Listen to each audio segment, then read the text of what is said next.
Good afternoon, everyone.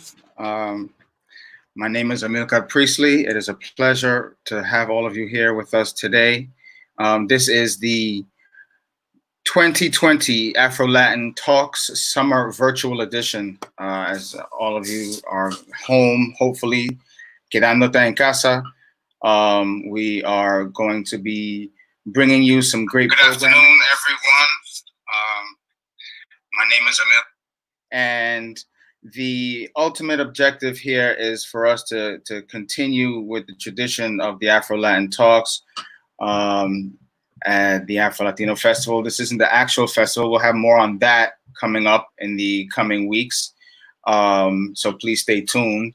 But without further ado, I'm really excited about the programming that we have today.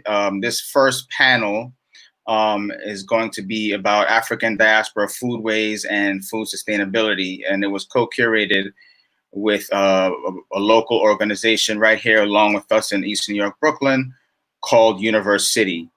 I'd like to thank and give a big round of applause to the person who made this possible. And that person is Councilwoman INEZ BARRON from the 42nd District right here in Brooklyn.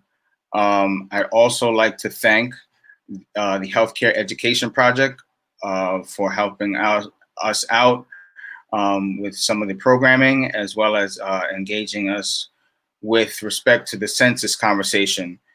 You'll be hearing more about the census throughout. Please take a look at the tickers below. We'll have more information, calls to action. And so I'd like to begin by introducing everyone to our moderator for the first panel. And his name is Franklin Mena.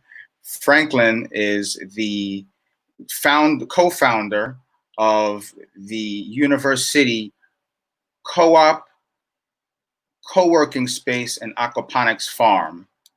And they have been working very, very hard in the last few months to support the borough of Brooklyn, specifically the East New York, Brownsville areas, working closely with other organizations in the area, such as the Brownsville Culinary Community Center, to bring food to various areas and NYCHA projects, housing complexes throughout the borough of Brooklyn. And so he will be introducing the rest of the panelists. And so without further ado, I'm going to be very, very pleased to introduce Mr. Franklin Mena. Saludos. Good day, good day. What's going on, my brother? Good, good. How you doing? How you feeling? Thank you for being with us today. No, thanks for having me. Thanks for allowing me to hold space. Thank to our ancestors for being able to have us here. I'm really grateful. I'm really excited about this. Absolutely, absolutely. So I'm gonna turn it over to you and let you introduce the remaining panelists, okay. and I am going to sign off. Awesome, excited. Thanks, brother. Appreciate you. Thank you. So once again, everyone, how you doing? I am a Afro-Taino family of brother whose family is from Haiti, better known as Dominican Republic and Haiti, which is a country that is particularly has partially been taken on the diet of the plantation from the plantation roots, but it's found this culture and heritage in that same food. So just to let you guys know a little bit why we created this panel. This is in the response of the historical and current food imbalances that our people of color have been dealing with. And I'm really excited to have some amazing panelists that will talk about the systematic and the institutionalized racial and social issues that our people have been dealing with, have dealt with, and deal with on a daily basis. We have some amazing community members who are from various backgrounds in the food justice industry. And we're here to break barriers and create awareness, and change the narrative for our people of color. So before we get started, I'm just going to go over some ground rules. I see everybody's mostly here Only person I think is missing is Keith. Well, I'm not seeing Keith right now, but some ground rules just to give you guys a better understanding of how this is going to work. So one of the ground rules is, family, please be brief. Please be brief, as much as best as possible. Obviously, respect others. Be respectful of others around you, but also please be unapologetic about your stuff, because obviously you know your stuff, and we're here for you. You guys are the experts within your fields. So again, greatly appreciate you guys for being here. And another one is, I will have a little bell here. See this little bell? All right. I'm not going to do it out loud, but I'm going to do a little, a little simmer, for any time you might be long-winded. All right. So before we go ahead and go into the questions, I'd love for everybody to introduce themselves. Tell the people a little bit about themselves. I will start myself. Again, my name is Franklin Alejandro Mena, and like the brother said, I am the executive director at University NYC, which is an aquaponic and vertical farm and a multidisciplinary space, where we've been there for about 2 years now doing the work within our community. I am a kid from East New York, Brownsville area. Also, since COVID, we've been able to distribute over 300,000 pounds of food. Yes, I said that. 300,000 pounds of food to NYCHA residents, to shelters, to senior centers, and to the community at large. So I'm really grateful to be here again. I guess I know a little bit about food and justice, and I look forward to doing the work with my community. But yeah, so let's start off with the doctor, Dr. Coleman.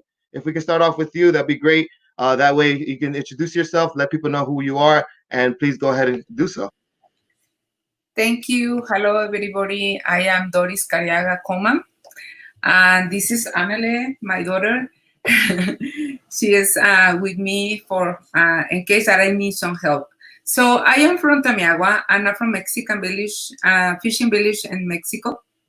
I grew up cooking dishes that I later learned that were African in origin and similar to food produced in communities across the African diaspora. I didn't understand that my community was of African origins and a part of African diaspora. To begin with, we need to understand that Mexicans have always been explained as a result of the mixing, mestizaje, between Spaniards and the indigenous people. People from Africa descent are almost always let off of discussion of national identity. This year, we are conducting a census in Mexico that will count people of Africa descending for the first time in many years. The pre-census in 2015 identified more than 1.3 million Afro-Mexicans, and that was used in 100 test communities. We anticipate a much longer count in the fall census. In my research, I have used the eating habits and culinary practice of Tamiagua, my town, to demonstrate that the African presence in Mexico was not just a matter of the historical record, but the people of African descent live and breathe in Mexico today. Afro-Mexican culture is all over Mexico if we know where to look. People are often surprised to learn that Afro-Mexican cuisine is central to Mexican cuisine. There will be no international Mexican food without the Afro-Mexican contributions. So most of the people who knows Mexican food have heard of mole. Mole is one of the Mexican most important famous dishes worldwide. The ingredients and preparation techniques for mole travel to Mexico from Africa. I have used culinary practice and Foodways to not just demonstrate the African presence in Mexico. I have used this practice and Foodways to connect Afro-Mexican communities across Mexico to other African diaspora communities, especially in the Caribbean. For example, the machuca or machuco or mogo mogo of Mexico is known in Puerto Rico and Dominican Republic as mofongo or mangú, in Cuba as machuquillo, migas or migas de plátano. In various places in Africa, we see this dish called fufu. So, oh, wow. I didn't know that. Thank you. That's incredible. And we're going to get a little bit more deeper into that as time goes on. So I really appreciate that. Thank you for being here, Dr. Coleman. So I'm going to go ahead and let Kassan, if you want, Kassan, you want to introduce yourself, please?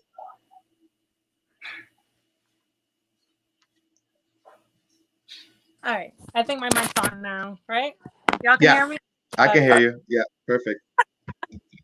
Hi, my name is Kassan Davilmar, not Cassandra, Kassan. And I'm the owner of La Coup Cafe. We're based in Crown Heights in Brooklyn. Essentially, we're a Haitian American cafe that focuses on just building community. La Coup, just to give you a little bit of background, is a interesting word. The literal translation comes from the French word la cour, which means courtyard. But in Haitian culture, it has multiple dimensions. It can just be seen as a backyard. It can be seen as a place where the community gathers. It can be seen as a place where spirits reside and where ceremonies take place. But mainly people look at it as a self-sufficient community where people are able to provide from themselves. They're able to provide for themselves without having to be so reliant on outside forces like the government or whatnot. They've been able to create a sustainable community. So, I was inspired to bring that to Crown Heights. We're in Weeksville. Pretty much a historically Black neighborhood. It was the first freedman's community in Brooklyn during slavery times. And I just thought it was fitting to bring that connection, bring Haiti, to that part of Brooklyn. During the COVID-19 crisis that we're still going through, we did have to close, but during the period of time that we were closed and, even up until now that we've been providing meals to the community. To date, we've provided over 1,000 meals. We've also partnered with an organization called Fuel the People, where we provided snacks to protesters. But essentially, during this time, we just have to thank our community for still being here because, a lot of businesses have not been able to continue and a lot might not continue. But, I think ultimately it's really important for, us as a people to have spaces in the community where, we can direct dollars to continue to help the community. And then in addition to that, give voice and a platform to the rest. Awesome. Thank you. Appreciate that, Kassan.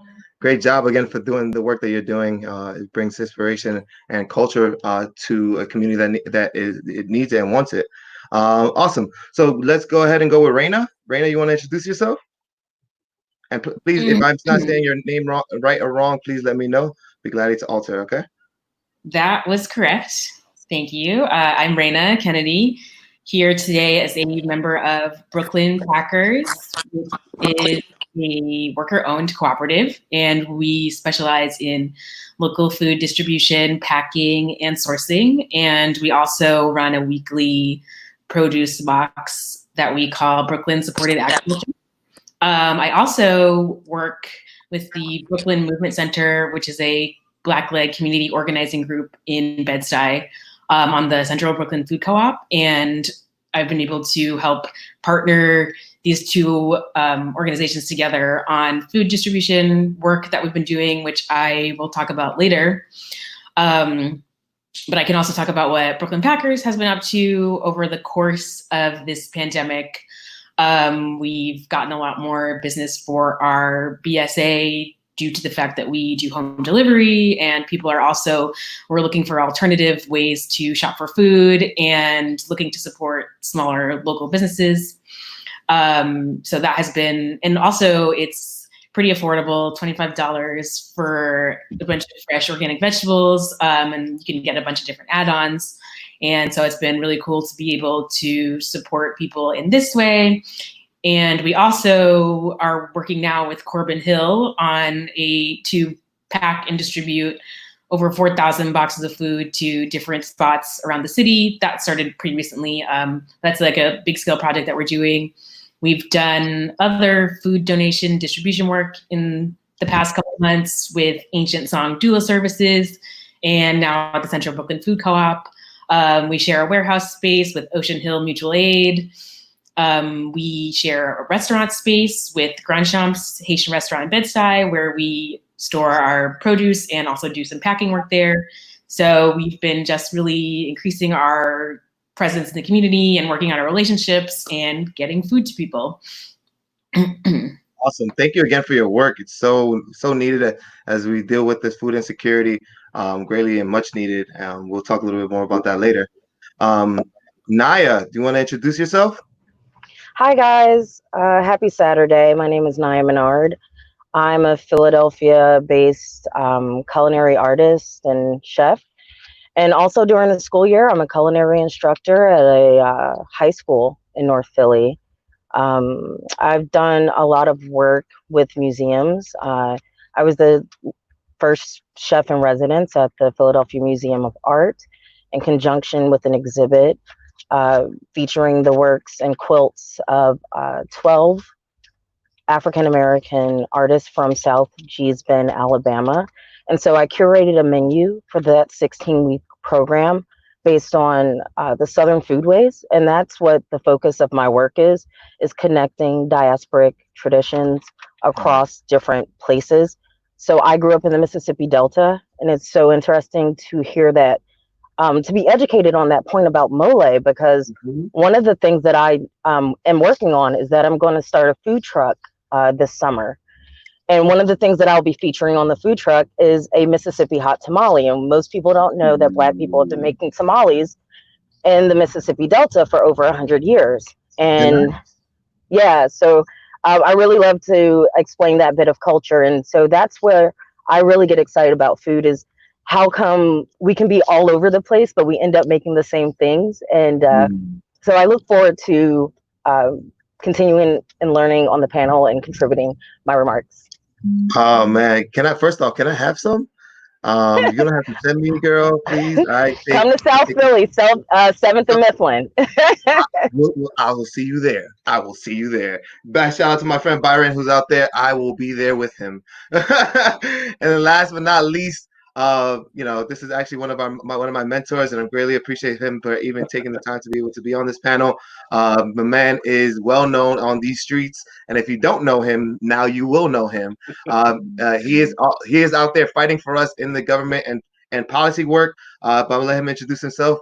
Brother Keith Carr. What's up, Keith? Muchas gracias a todos. And Franklin, mi hermano, gracias a tú.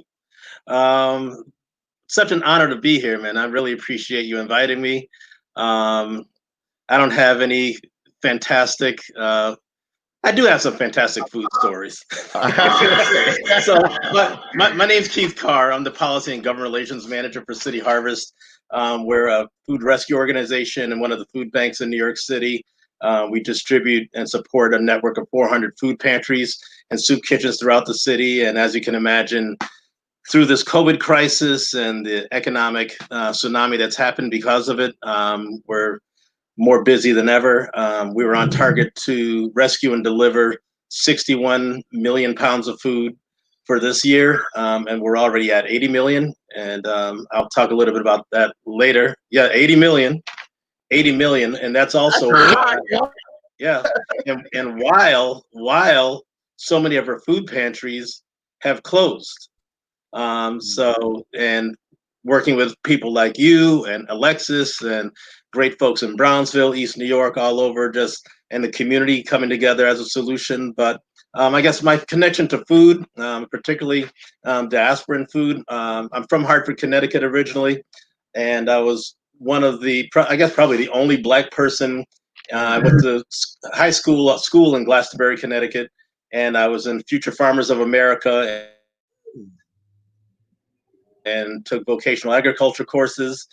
So I was like literally like the only Black person in those classes. The school, out of 450 people graduating in my class, I was one of 4 people of color, not Black, but 4 people of color. And spent my summers on my grandparents' farm in East Windsor, Connecticut, and we grew everything. And it's there that I really learned the lessons of, and I think I got interested in Future Farmers of America because of my grandfather. and what I learned during those summers. But we learned resiliency, we learned sustainability, we learned sovereignty, because all the food that we had, except for pancake mix, if my grandmother or my mother didn't feel like making it from scratch, came from what we grew. I mean, we grew everything. And then what we didn't use for our household, we took to market. So we took sweet potatoes and Silver Queen corn, Kentucky Wonders. If you've never had a Kentucky Wonder pole bean, they're the best pole beans you could ever have.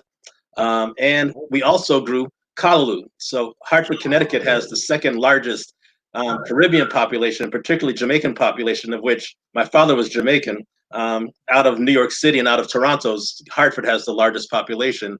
So one day when we're out in the yard and my grandfather's complaining, my grandfather was American and had been on that land since like the late 1800s. His family had been on that land since the late 1800s in Connecticut. And my mother's side of the family has been in Connecticut since like the late 1800s. So he kept complaining about these weeds, like these damn weeds, they keep coming up. I can't get rid of them. I don't know what this stuff is. So my father, who migrated from Jamaica, his family thought he was going to be a doctor. All Jamaican families want their son to be a doctor. So, but he had an interest in agriculture. So he looked at it, he said, that's callaloo. My grandfather's like, well, what? Like callaloo. And so what do you do with it? You cook it? So that became one of the largest crops that we would take to market, because, you know, like Jamaicans and Caribbean folk had nowhere else to get good callaloo in the state. So people would come from all over. Yeah. Wow, and thanks, Steve. Dropping and they would, like, try to buy the seeds from us. So wow. That goes to show you. There's gonna be a lot. There's gonna be a lot of things that individuals here are gonna get to learn and get to know. It's gonna be a lot of history. Sorry for cutting you off, Keith. I just want to make sure that we keep the ball rolling and keep things going as much as possible. But good news, Keith, you are the first question. So Keith, as you know, currently right now we're dealing with a food insecurity. Obviously, you know, what does that mean for those that don't know? Right now, New York, obviously being one of the highest populated communities, a lot of our food is outsourced. A lot of our food is not coming and not grown here. Obviously, we're here at University, we're trying to change that with other organizations like Brooklyn Packers and others, and we're working together to make sure that changes. But what are some of the things, Keith, I wanted to ask you, since the pandemic and since this food insecurity is happening, what are some of the things that you see the government policymakers are doing to prevent another crisis? And what are some of the policies that you can talk about to us so that people can get educated on what some of the things that we can support and back? Because obviously individuals here probably want to back those same things. Yeah, I mean, that's a loaded question, and I mean, I'll just lob it back and say, why do you think we're here? Because government and policymakers haven't done anything about the already existing food disparities. I didn't want to say it, but you know, that's again what we're talking about, the systematic and the institutional racism, right? Yeah, the issues that we're dealing with for years. But yes, go ahead. And it's all for a reason. I mean, it's all for a reason that our food doesn't come from here. It's all for a reason that in our communities there exists food apartheid. I never use the term food desert. I mean, there are food deserts all around the country, but I mean, I would say New York City isn't really one. It's more of a food swamp.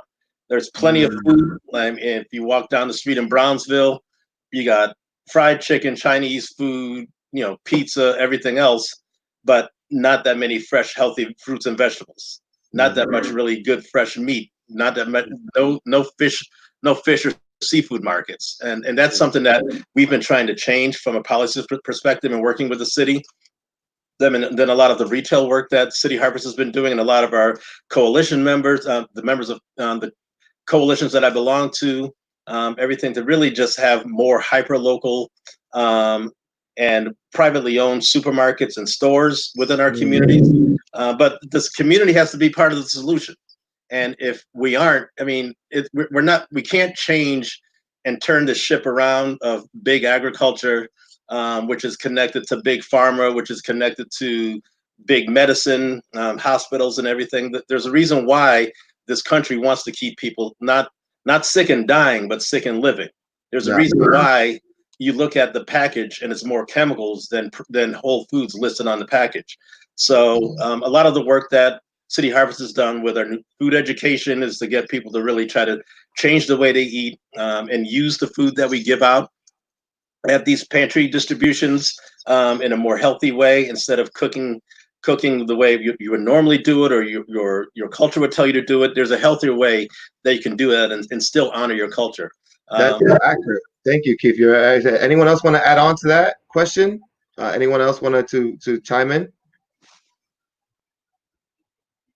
No? All right, great. But to get to the government policy side, I mean, what the government is, I mean, what the House has done, the House has passed some fantastic bills, most recently the HEROES Act, which would be the 4th installation in the stimulus package, which would increase SNAP. It would make sure that pandemic EBT, which is an EBT card that every family with a child that's in public school education would get. It's $420 per family. That's scheduled to end. That's scheduled to end in June, and we're asking for, and the HEROES Act is asking for that to be continued throughout the rest of the summer. And also we're asking for the city, they're distributing food at 500 of the public school locations. So all the meal giveaways that the city is doing, but they also want to use those 500 locations for summer meal distributions, which would normally take place in 1,000 locations throughout the city. And we're asking them to make sure to include the other 500.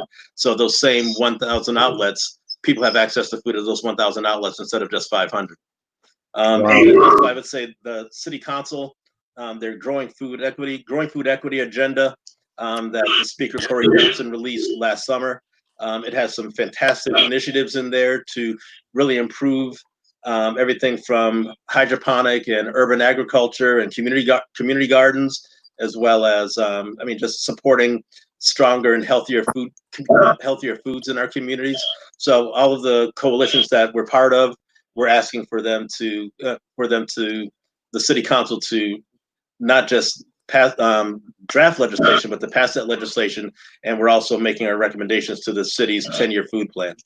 Nice. That's awesome. Thank you again, Keith, for your work, and so important. And for those of you that don't know, again, when I say systematic, I mean systematic in the sense of the 3 things that you see most in our communities are, fried foods, pizza or fried dishes, liquor store, and then probably a 99-cent store. So these are the things that have been systematic into how they've implemented our communities and how our communities have been impacted for so long. That what Keith is talking about, that we're looking to change.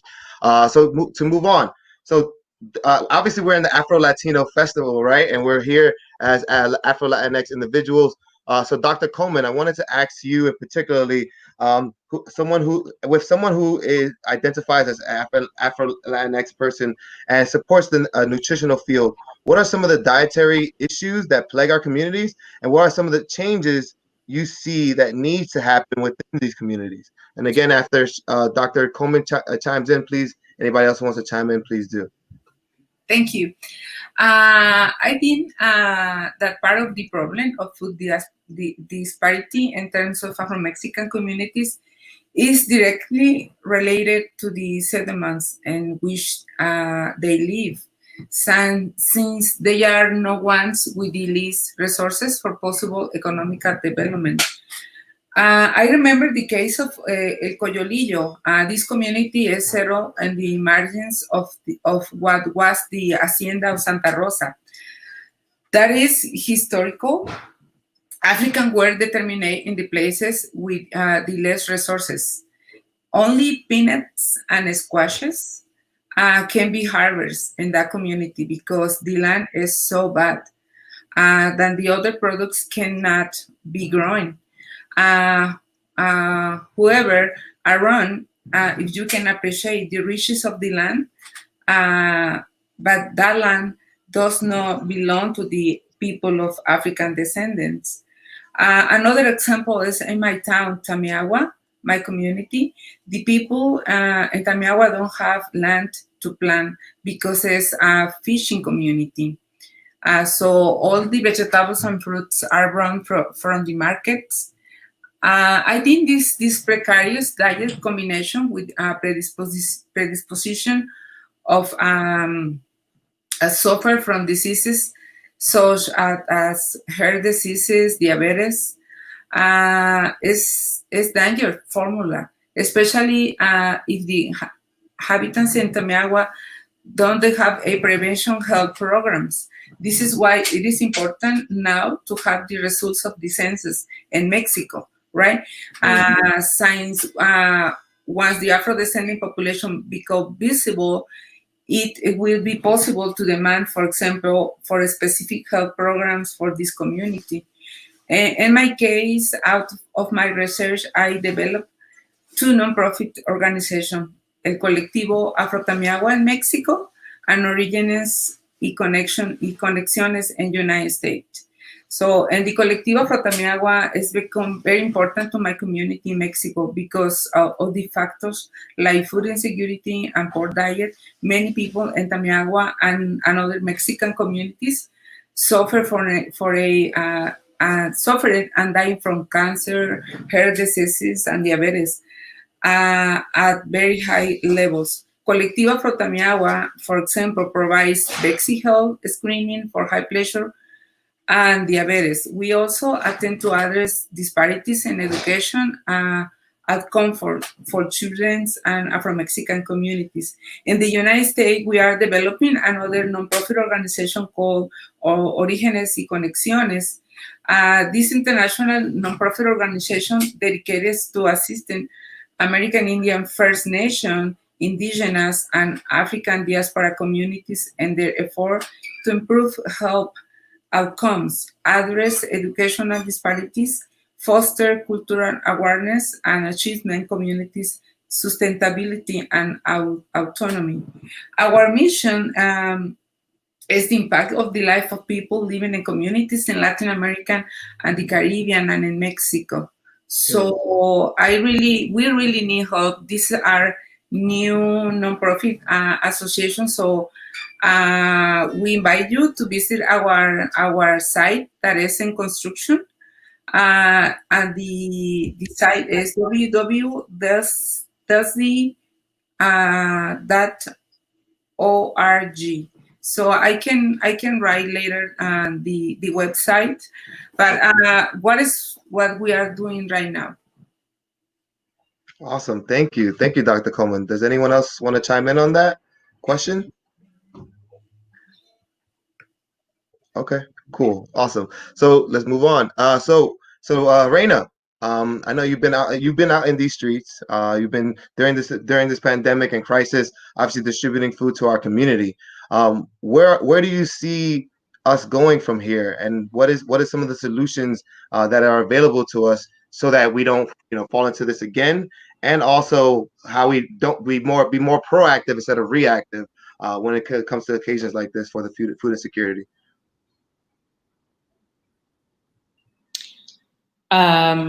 Great question. So I guess I first will talk a little bit more about the food distribution work that we've been doing. So we partnered with the Central Brooklyn Food Co-op, which is an organizing food co-op in Bed-Stuy, Crown Heights, Black-led, Black-centered, organizing over the last 5 or 6 years. And we were about to look for a space and really boost our membership. And then COVID happened and we had to rapidly shift our methods for doing things. And so one project that came out of this was food distribution. And so we've also partnered with Bed-Stuy Restoration and Red Hook Initiative and some folks at Riseboro Community Development Corporation to get food into the hands of food insecure families in the neighborhood, but to also build relationships with them and to let them know that we're here, we're part of your community. We want to build a better food system. We want to build a more just world for the future. And we're doing this in this way by providing for people's material goods like now in the immediate, but then also hoping to build with them for this community-owned grocery store and other community-owned projects in the future. So we've been able to serve 150 families over the last 7 weeks. It's been increasing each week, so we have like the same list of people that we give to every week, going up to 200, going up even more over the summer. And we have volunteers that are food co-op members and Brooklyn Movement Center members and that are other community members. And it's been first of all, it's been great to just like do something with people after being stuck inside. And so I think also it's like boosting everyone's moods. We're giving out food. It's great. And I also think about like all of the mutual aid networks that have sprung up over the last few months. They're not perfect, but like in weeks, thousands of people came together to mobilize money and people to get people groceries and supplies. And I think about how like the government response has been so lackluster in comparison to what people have been able to do on the ground right now. And like, how can we keep that going in the future? Like, how can we make sure that the community has what it needs to provide for itself? And that means like community ownership of land, of housing, of businesses, of basically everything. And so that's why I've gotten so involved in the cooperative world and why I hope that everyone joins us. I think in terms of solutions and where we're going next, I feel like housing is like going to be the really big next issue. People haven't been working, people are on unemployment, people are working less, and rent is not going down. Like, what's up with that? So like I said, we have community ownership. And I think also with all of this movement to defund the police and the police brutality and the increasing awareness of racism and the legacy of racism and slavery in this country, people are ready to imagine a better future. And they're ready to they're ready to think of things that we haven't thought of before. They're ready to try something new because everything that we've been doing hasn't worked clearly. And a lot of people have time and they have energy. And so that's very exciting. So yeah, I think we need to keep like giving each other money for these projects. But we also need to get in touch with our elected officials and city council. Like one thing people can do right now, all our New Yorkers call and email city council to defund that $1 billion from the NYPD. That's something you can do immediately before July 1st. But yeah, so I think that like since another thing is that people are staying at home more, so they're getting more involved in their own communities. That they're seeing what's going on, they're meeting their neighbors, we're circulating our money more, we're supporting each other. And I hope that this continues so that we can sort of divest ourselves from having to rely so much on these giant corporations and these outside networks. And when hopefully we can have everything we need for ourselves. Awesome. That's so real. Thank you. Thank you for the work. Thank you for what you're doing. You're so right. I think, one of the things that we as a community need to do better at is give each other more grace. And you said a comment where a lot of people have been commenting about, mutual aids. And look, at the end of the day, all these mutual aids were just off the strength. The community was trying their best to do what they can. Are we perfect? Far from it. Do we have all the resources? Far from it. Do we have money sometimes? Again, far from it. But we've been doing our best, doing what we can, and trying to find the solutions as we go, while at the same time doing the work. So I hope that we keep that in mind, and as moving forward, that's considerate. You're gonna say something, Keith? Yeah, I was just gonna echo everything Raina just said. But I mean, like I said earlier, like community has to be the solution. And one thing that this crisis has shown us is that, I mean, the reason why things got so bad so fast, and that like people were freaking out and there were lines at the grocery store and everything, and people worried about running out of food. But meanwhile, you saw farmers 50 miles away dumping milk and tilling over their crops, because the whole model, it's ridiculous that New York is the empire state, named after the Empire apple, and we get all of our apples from Idaho and Washington. Wait, what? I didn't know that. Like the only way you can get a New York apple, unless the store decides I'm going to put some New York State apples, you know, out on the shelves as well, is going to a farmer's market. And I mean, which is ridiculous. So you have a downstate retail system that doesn't support upstate growing. Wow. And New York is one of the largest agriculture states in the country. People don't think about it because everyone thinks New York City, but it's one of the largest producing agriculture states in the country. So we really need to make that marriage. And what happened with a lot of the food. So once the restaurants closed, once the caterers closed, once the schools closed, those are the people that buy from local farmers. And typically food banks, food pantries can't really source from local farmers. But now because of the Nourish NY initiative, which is like $25 million that's been doled out to food banks around the state and around the city, we're able to actually buy meat, dairy, and produce from New York State farmers. So City Harvest has dedicated the monies that we got to trying to support, you know, like local dairy farmers and getting lots of protein. And we're also really trying to see how we can support Black and Indigenous and people of color farmers. And that's just something that we're trying to do because, what our message is going to be to the state elected officials as well as the city, like this should be happening all the time. Like right now, the city is looking at a good food purchasing policy, and we're looking at that as like, why are we going all the way across the country to source things? You need to change your procurement standards so that you can support those smaller farmers that are going to hire people from right here. So to add on to what you're saying, I think what you're talking about is food sovereignty, right? Is like the community, people within the community can produce their food, can process their food, and then distribute their food. And obviously, one organization doesn't have to do it all. As Raina was talking about, there's a cooperative of individuals who are experts within their fields and can do the work within collaboration and to do it together as a community and follow and stay in our lane and stay in our strengths and do that work together. There's more conversation that's going to be happening after this, Keith, because I have something that I wanted to bring up to you because I have an apple farm upstate that might be of interest to us, and I think Raina does something on that note too. So we'll have a conference after this. But so going back to the questions, Kassan.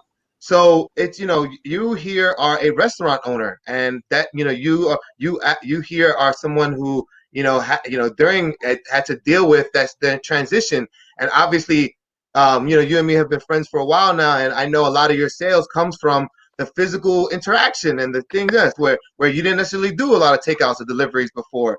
So I wanted to talk to you, and the question I have for you in particularly is, give me 2 seconds while I pull up my phone.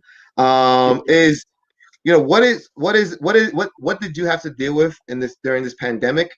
Talked a little bit about that for those restaurant owners out there, about how so they can chime in and give us some education on that. And what are some of the things you're doing to fight against food insecurity? And then everybody, please, we have the live comments. So please, after the next question for Naya, we're going to be able to take a Q&A. So please ask your questions. But please, Kassan, go ahead. Sure. I think I'm not a religious person, but was prepared for this because I think one of the biggest things get our has allowed our cafe to still like exist in this environment is just like building connections with each other. So I made it an initiative at the beginning of this year to reach out to other business owners who were in a similar industry as me, just like create a relationship. I think a lot of times as a business owner, you come up with this novel idea that you want to get off the ground. You're the visionary, right? So all the answers are you. And, you feel like you need to do everything yourself, and actually you realize that it's a lot of work to do everything. So shout out to the cooperatives out there, because it's definitely like you have a vision to help the community. It kind of takes the community to bring that vision to life. I say that to say that, I developed some different business owners. One of them was the owner of Grand Champs, Sabrina, and there's a lot others. We just traded information, traded ideas, like at the beginning of the pandemic. And, I think a lot that you've seen in the restaurant industry kind of just decided to close doors, might have just like done as much. There's a lot of people that have done a lot of things, but on the flip side, there's a lot of folks that took the approach of just closing and more of going to the government. And, as a Black person, as a minority, you kind of learn from an early age that you can't rely on the government. So you need to kind of figure out things on your own. You're like, I was like, I'm not sure if this money is coming. And shout out to all the mutual aid networks or that model, because that definitely helped us. Like eventually, like I said earlier, we did have to close, but we had like a donation from someone to give food to first responders, and then eventually more people wanted to donate. And given that we have this particular lens, we got to decide who are the most vulnerable. In our view, or in my view, most of our meals went to this organization called Haitian Women for Haitian Refugees. And I think during this time, like, weren't necessarily thinking about like people who are undocumented and their fears during this crisis of even being able to get food at government spaces like schools or whatnot. A lot of these folks were scared that if they went to these places and got free meals, that they could potentially be isolated or whatnot. And like, this is a real fear that kept people from getting food that they needed to make it through this time. So I think I say that to say that, like, that wouldn't have been able to happen if, there aren't other people in the community like us, who kind of are able to make those decisions that, say, the government wouldn't necessarily make, or what, maybe somebody from a different background wouldn't necessarily be thinking about those populations, right? And then I wanted to like also, one big turnaround for us is that eventually, you kind of just have to work through the rough period, and eventually the tide does turn. So I don't know how it came into play with the justice for, like criminal justice reform somehow trickled into like all different injustices in the system. And a lot of people are starting to shout out like small Black businesses. And once that happened, we definitely saw an increase in sales. We decided to do some rebranding online for, just like how we presented ourselves on delivery platforms, like just giving a lot more descriptions, a lot more pictures. Sometimes you think, oh, I'm not going to do anything, my system's right. But it's like, no, these tweaks on things you already have existing can make a huge difference. So like pretty much from the worst time during the crisis to where we are now, like we're actually have more sales now than we had before the crisis even began. Wow. So went from having like strong sales in February to like having like worse sales than we've ever had from March and April and May. Like, so 3 months of just like, it's like pretty much not even enough to pay employees at all, barely enough to, that's why we closed in April, because it just didn't make sense to be open anymore. And then now we're making even more than we were before. And I think it was just like an amalgamation of things, like, people wanting to support Black businesses more. Also, us trying to really just put ourselves in the place of the consumers and just make our products a bit more appealing to folks. I don't know where this is going. Every week it's a new thing, but, I think, a lot of the power to some extent is within us. And I say us and not like as us as an individual, but like us as a community, because make sure that we are still around. I do want to mention one thing that I think I wish the government did a bit more of, and I'm Keith, you're mentioning like government's procurement policy. So we are a minority women business enterprise. However, the contracts that I saw for food were like really big contracts. So they were like, you need to provide like at minimum 2,000 meals a day, you know? And then on top of that, the contracts, like 2,000 to like 10,000, right? Mm-hmm. And on top of that, like the food that they were asking us to provide was not necessarily food that we thought, you know, was not necessarily food that we would Culturally appropriate. children to eat, you know, or people. Like there's a portion of the contract which I thought was great, which was more pantry like foods, you know, so for people if they wanted to cook at home. But then the other portion of the contract that at least I saw was more of like shelf stable food, that meal that you would provide. So like think bologna sandwiches, think peanut butter and jelly sandwiches, think like something that does not need to be refrigerated but is considered a meal. And for us, you know, we're used to serving like hot food or, you know, salads or like fresh food that, you know, and it's like, I guess the question is like, why that approach? Like all these dollars, like thousands or millions of dollars are being poured into providing food that I don't think people who are in the top 20% would give to their children on a daily basis, you know? So it's so funny you bring that up, because Naya is going to who's a food historian, is going to chime in on that right quick and teach us a little bit about the history behind that. Because you're right, I think that's a huge issue. I think that we're not making culturally appropriate food. And when I mean culturally appropriate food, I mean knowing your environment, knowing your culture that's within that environment, and being mindful of what meals you're giving them, and so that they know what they're eating and they have a conscious understanding of what that is. Because that's a huge problem within our community, where a lot of people are getting these vegetables that we were giving to them, but they didn't know how to cook it. They didn't know what to do with it. And that's an example of what I think you're talking about. Is like, why is it that these meals that you're telling us to make might not necessarily be the most nutritious or provide the most nutrition, that obviously, again, going back to the systematic and institutional issues that we're dealing with as a community. Or why not like give the restaurants, all these closed restaurants, why not give them a weekly stipend to provide meals to the community for free, instead of giving these huge contracts to I don't know exactly who to provide like these shelf stable foods, you know? You got it. You hit it. No, you hit it right on the head. I think we all sitting here agree that there's a lot that needs to be changed, and hopefully we can be those lead agents to change it. That's what we're here for. So Naya, I would love to. You're not last, but definitely not least.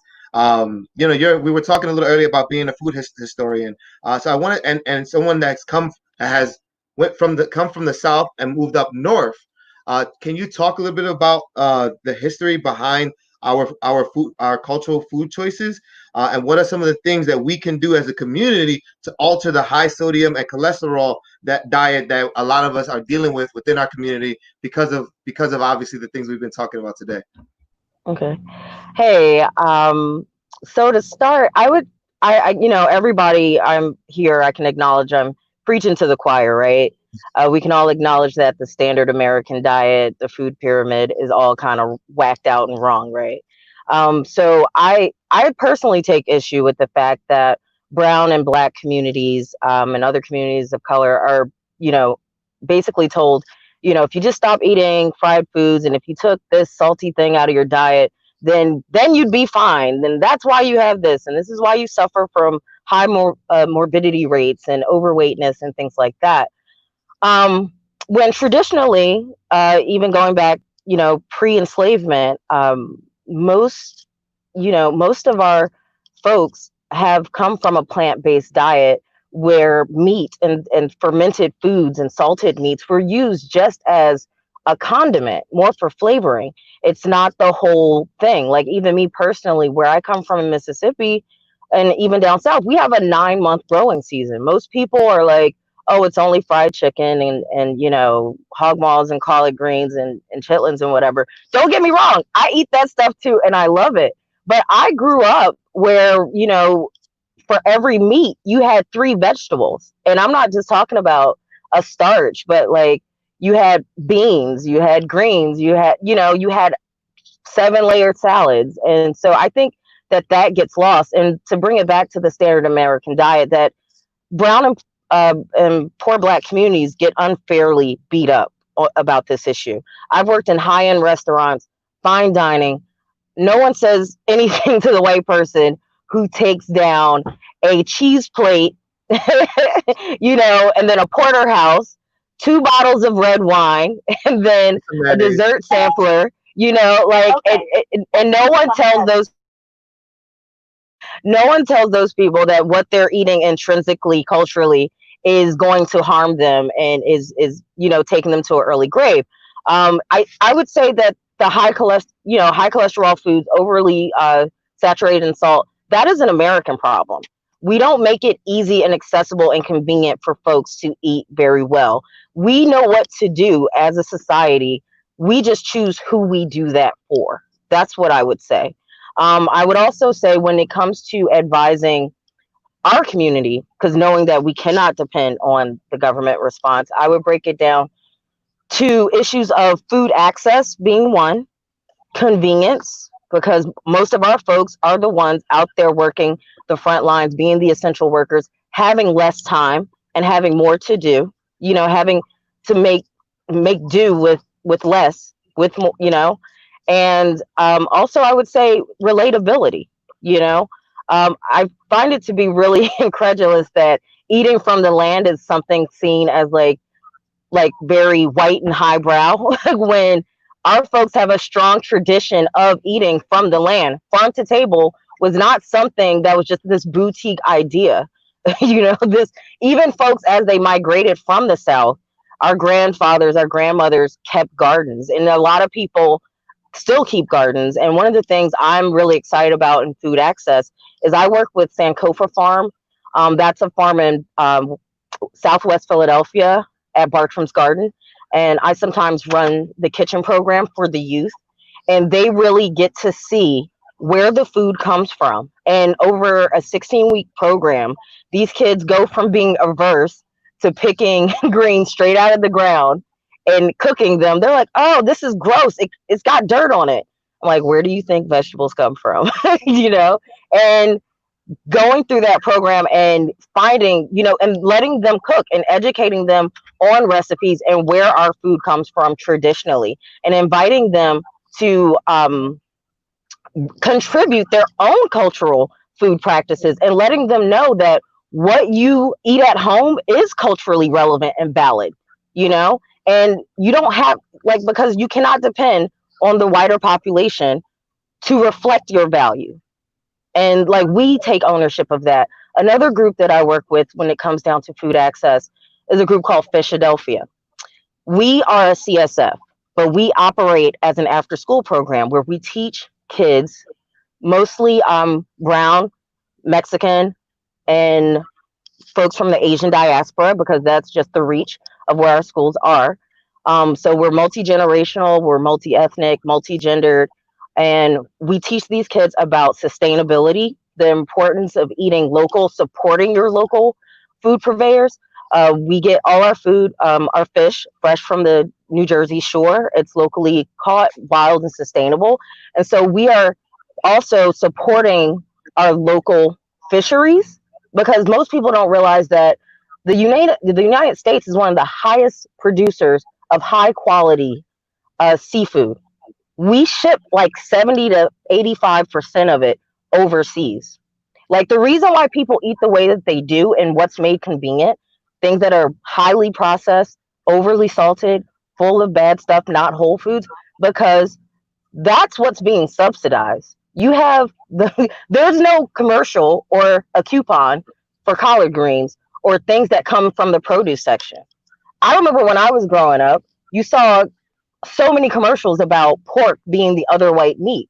You know what I'm saying? So there's a vested interest. There are people, you know, the reason why things end up in these pre-packaged meals, shelf-stable items, are because somebody's paying for it. And that's just point blank. So I like working with organizations like Fishadelphia, Sankofa, keep it local, because that's what it is. When you're keeping it local, that's the community that's going to support you. One of the things we did at Fishadelphia after the COVID-19 pandemic hit, was we got a mutual aid started. And what we did that to support specifically our students and a lot of the parents in our community. And you don't have to fill out a form. If you're part of the Philadelphia community and you say you need assistance, we cut you a check.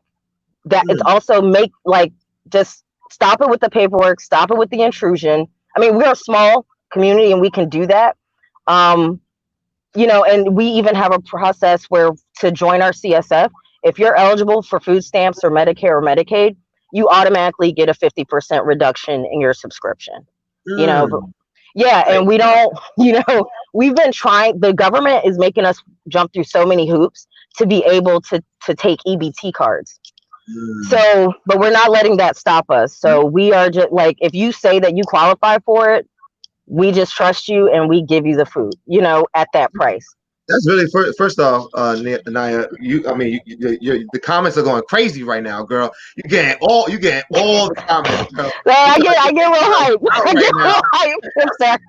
I just acknowledge you, and you dropped some amazing gems, and thank you because that you hit some amazing points and some really points that I think is gonna take us to a whole nother level. I didn't know if anyone else wanted to chime in, because I know there was a lot to be said. So I know Keith, you might have wanted to chime in. So please go ahead.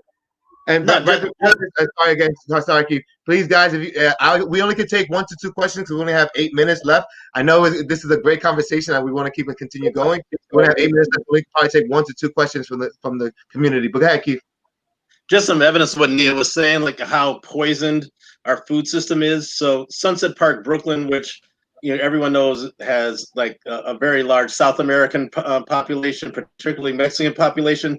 A few years ago, I did a program, did a project for the Department of Health called Good Health Brooklyn, and at that time there was this huge spike in diabetes in Sunset Park, and it was because the Mexican population, the South American population, instead of making their own tortillas, were buying the tortillas from the store, and that was causing, they were eating the same way they did before they got here and didn't have diabetes then, but now they have diabetes because of the food that they bought from a grocery store. Oh, that's deep. That's so deep. That's so many layers. Raina, you wanted to say something?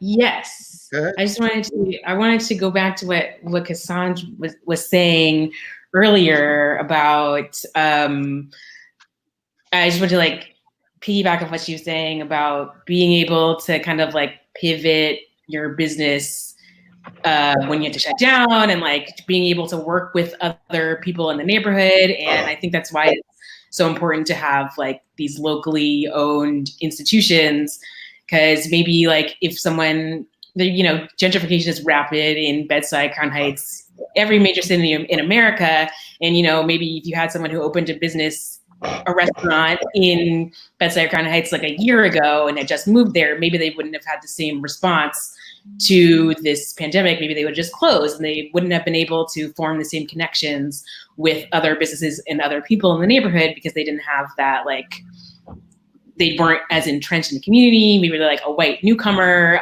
or something like that. And I also, on the other hand, I was thinking about all the support that Black-owned businesses have been getting lately.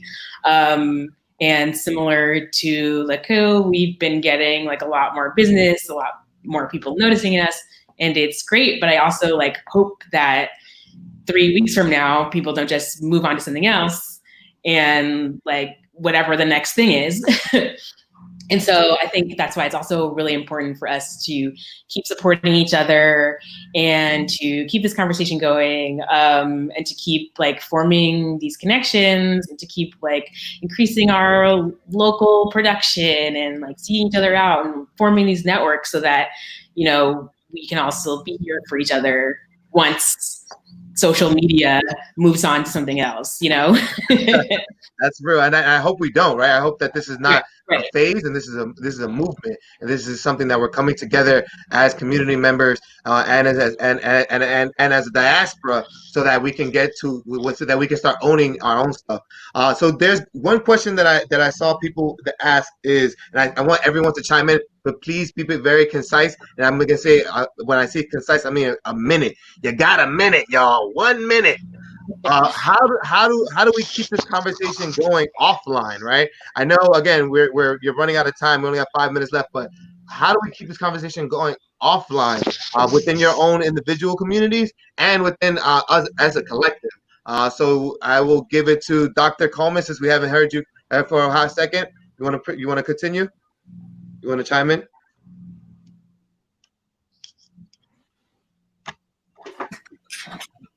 What was the question? I'm sorry, again. How do we keep this conversation going offline? ¿Cómo podemos tener esta conversación después de esto, después que hablamos aquí? Yes, well, I can give you my information, and then, of course, I can answer whatever question, and I have media and Facebook under Doris Careaga, or my Instagram also Afro Mexicana Culinaria. So yeah, we can continue the discussion, and of course I want to share more information about the Afro-Mexican communities, the census, and the everything that is happening right now with the COVID. Ashe, thank you. Thank Naya? Okay, one thing, I'll keep it very brief. You know, I just start by asking people, what'd you eat today? That's my favorite thing. Like, just what did you eat today? And to me, that opens up a whole host of questions. It's not judgmental. It's not, oh, you shouldn't be eating that. You shouldn't be eating this. It's just simple. What did you eat today? Oh, where'd you get it from? And then that just starts a two-way conversation about, you know, food. Very accessible, right in there. And then, I don't know, just a lot of people in my lives, I've just kind of become like an unwittingly like food accountability partner or whatever. Like, people will even get excited and be like, oh my God, I went to the farmer's market for the first time and I got this or whatever. Now, how do I cook it? And engage with those kind of conversations. Swapping recipes, like I'm just talking on the person-to-person individual level, because that's how we really make a difference. And normalizing those kind of conversations, and thinking of and having conversations about meeting people where they're at, and also sharing. I love sharing food. And sometimes it's not that folks don't want something, they just haven't been introduced to it, you know? And so it's, if you share, when things become relatable, when folks can see it like in their real world in real time, things become less threatening or less like new. And that, you know, just, we've all had something for the first time. Like, think about the first time you tried your favorite food. You know, it was like, what's that? And now you do know what it is. And then you, like, I'm like a food evangelist. I just love asking people what they eat. I really care. Like, I'm like, oh my God. I'm like, did you saute it? Did you like brown the garlic? Like, and they're like, girl, I don't even know. Like, it was just good. I was like, okay, so that's what I would say. Can you let people know where they can find you? Yeah, all my handles, Twitter, Instagram, are at Bite, B-I-T-E, curious. And yes, that's just a play on words. It means that I'm very greedy and I just love playing with food. I'll probably eat a boot if you cook it right, okay? As long as you cook it right. Kassan, please let people know how can we continue this conversation offline, and how they can also follow you and keep the conversation going with you particularly. You're on mute, my love.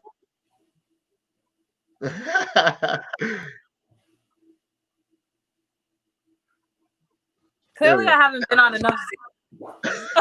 I'm out of it at this point. But I would just like to say that, like, for me, I mean, I agree with me. I think, you know, just sharing information and sharing knowledge I like to just throw out facts all the time, like Maggie, you know, who's behind Maggie? Is it really like our Caribbean folks?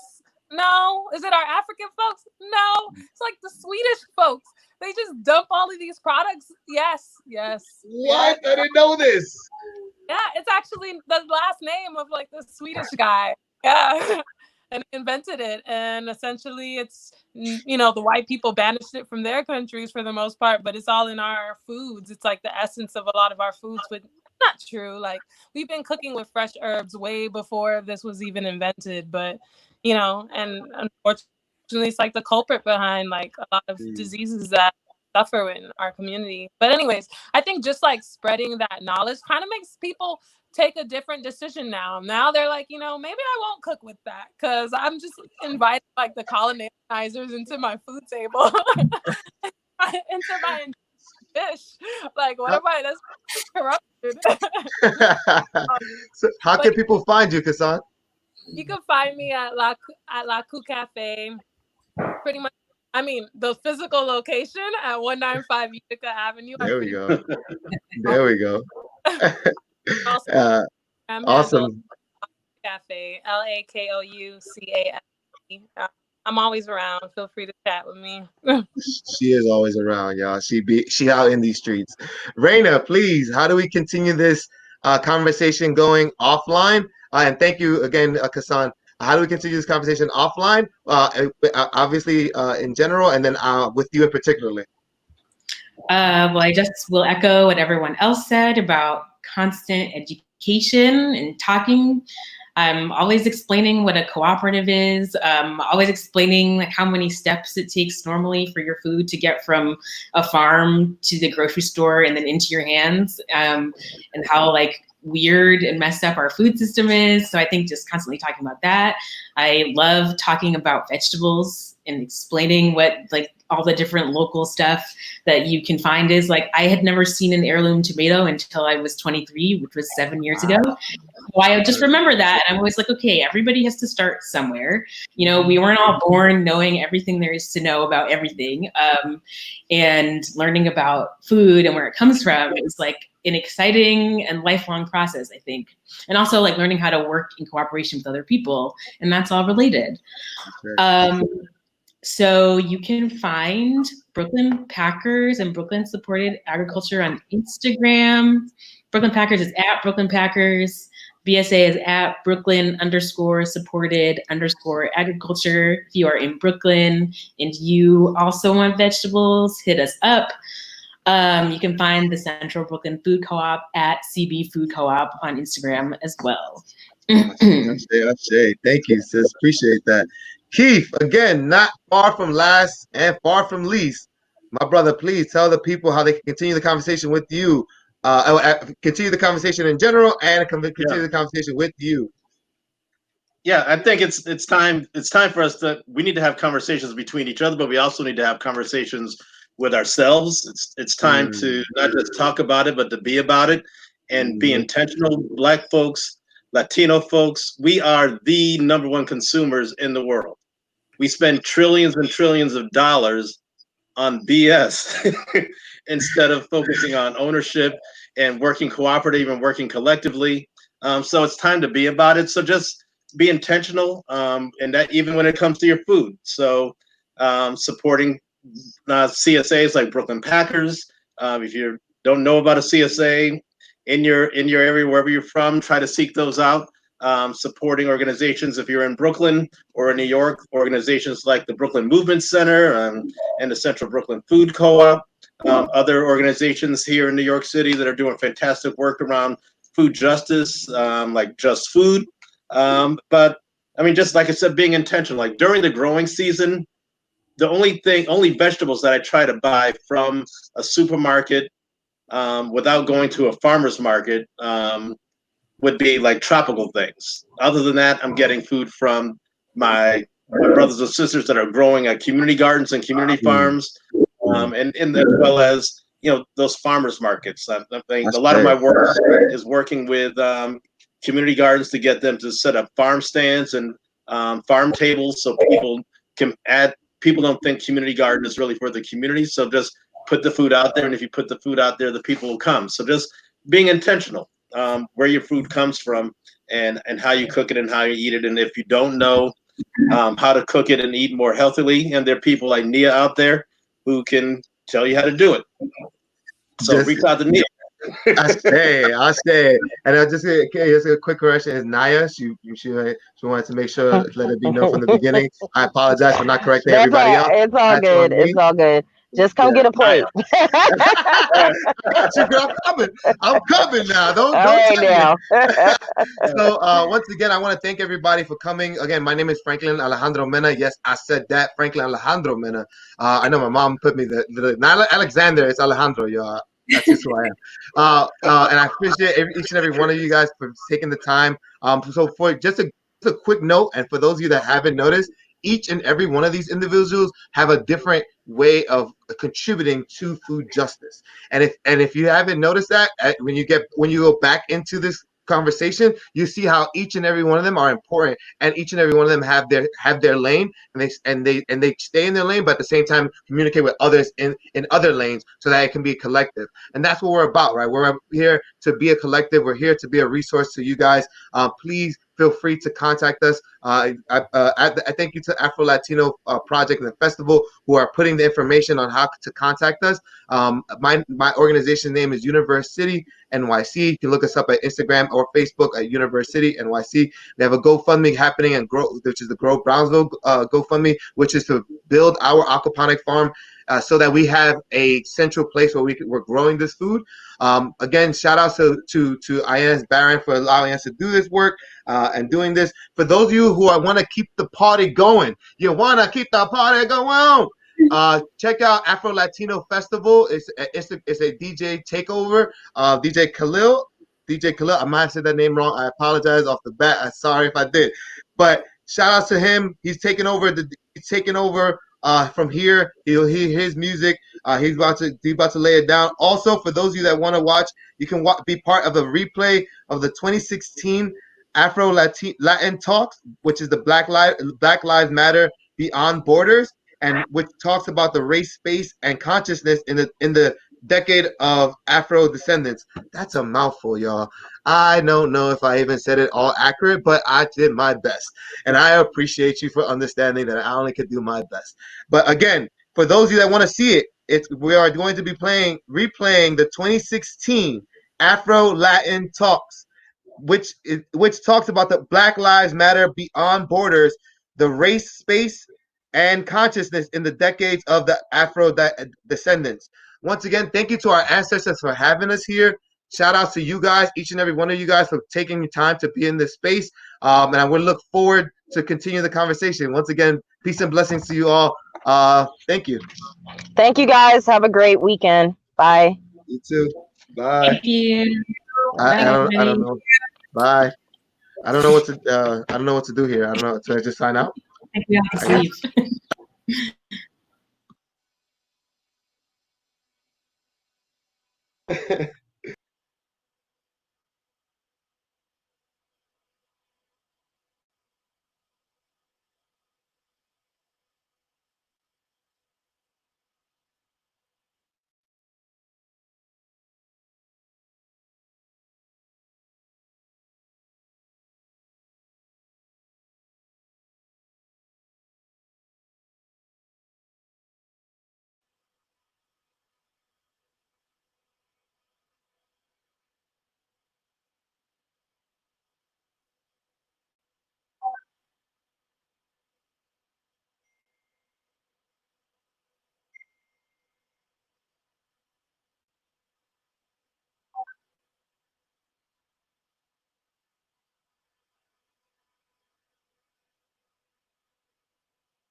Daddy, I'm hungry.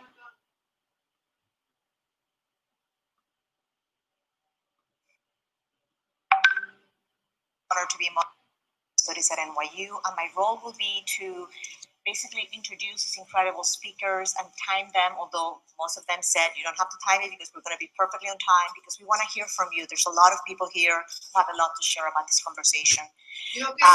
All of them are recognized scholars and activists who bring a diasporic perspective to their analysis.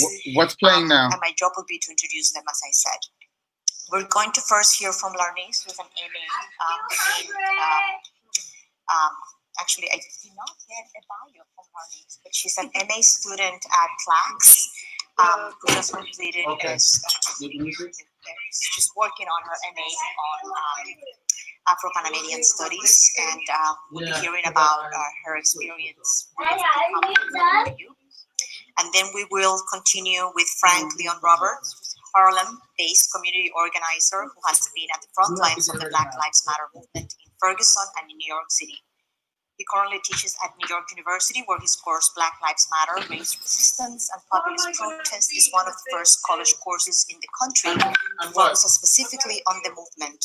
And today he will be discussing the Black Lives Matter movements in a historical context. Yvette Modestine, we're going to actually go to the left, is a writer, poet, and activist who was born and raised in Colón, Panama. Ms. Modestine is known for her work in bringing the Latin American and African American community together and for her activism in building a voice for the Afro-Latino community. Ms. Modestine has been named in many lists as one of the 30 Afro-Latinas you should know, as one of the 100 most influential African diaspora leaders, and she's founder and executive director of Encuentro Diaspora Afro in Boston, Massachusetts. Ms. Modestine is the diaspora coordinator for the Red de Mujeres Afro-Latinoamericanas and Afro-Caribeñas. And she has written amply, and in 2013, she received the Líder de Afrodescendientes Award from Fundación Bayamo in Panama. Ms. Modestine will speak about her work to achieve historical awareness. Cleaver Cruz, an uptown New York native, is also one of half of the poetic duo, The Delta, which has performed in the New Yorican Poets Cafe, as well as served as judges for the World 4F Poetry Slam in Washington Heights. He writes to tell the stories that did not exist when he needed them most. Cleaver recently presented at the International James Baldwin Conference in Paris, works on queer Black Latinx experiences in the United States, as well as completed the Vona Voices of Our Nation's summer writing workshop at the University of Miami. Cruz will share about his creation, the Black Joy Project on Instagram, and the role of Black Joy. And then lastly, Genevieve Williams-Comrie is a human rights strategist, trainer, and organizer with a deep commitment to assist in the building of parallel social movements for racial justice and human rights. She's a race and human rights expert and internationally recognized for her work with African descendants communities. She's also a professor at the New School, where she uses a praxis-based pedagogy for her social justice in a global context class with an emphasis on Black communities. I also, Larnice had asked me to also talk a little bit about how my own work fits into this panel. And some of you may know I just completed some work on shopping malls in Latin America. And it was really fantastic to hear the panel before, which was about Afro-Colombians. And one of the big emphasis that we highlighted was the incredible ethnicization and folklorization also of Afrodescendants in Colombia.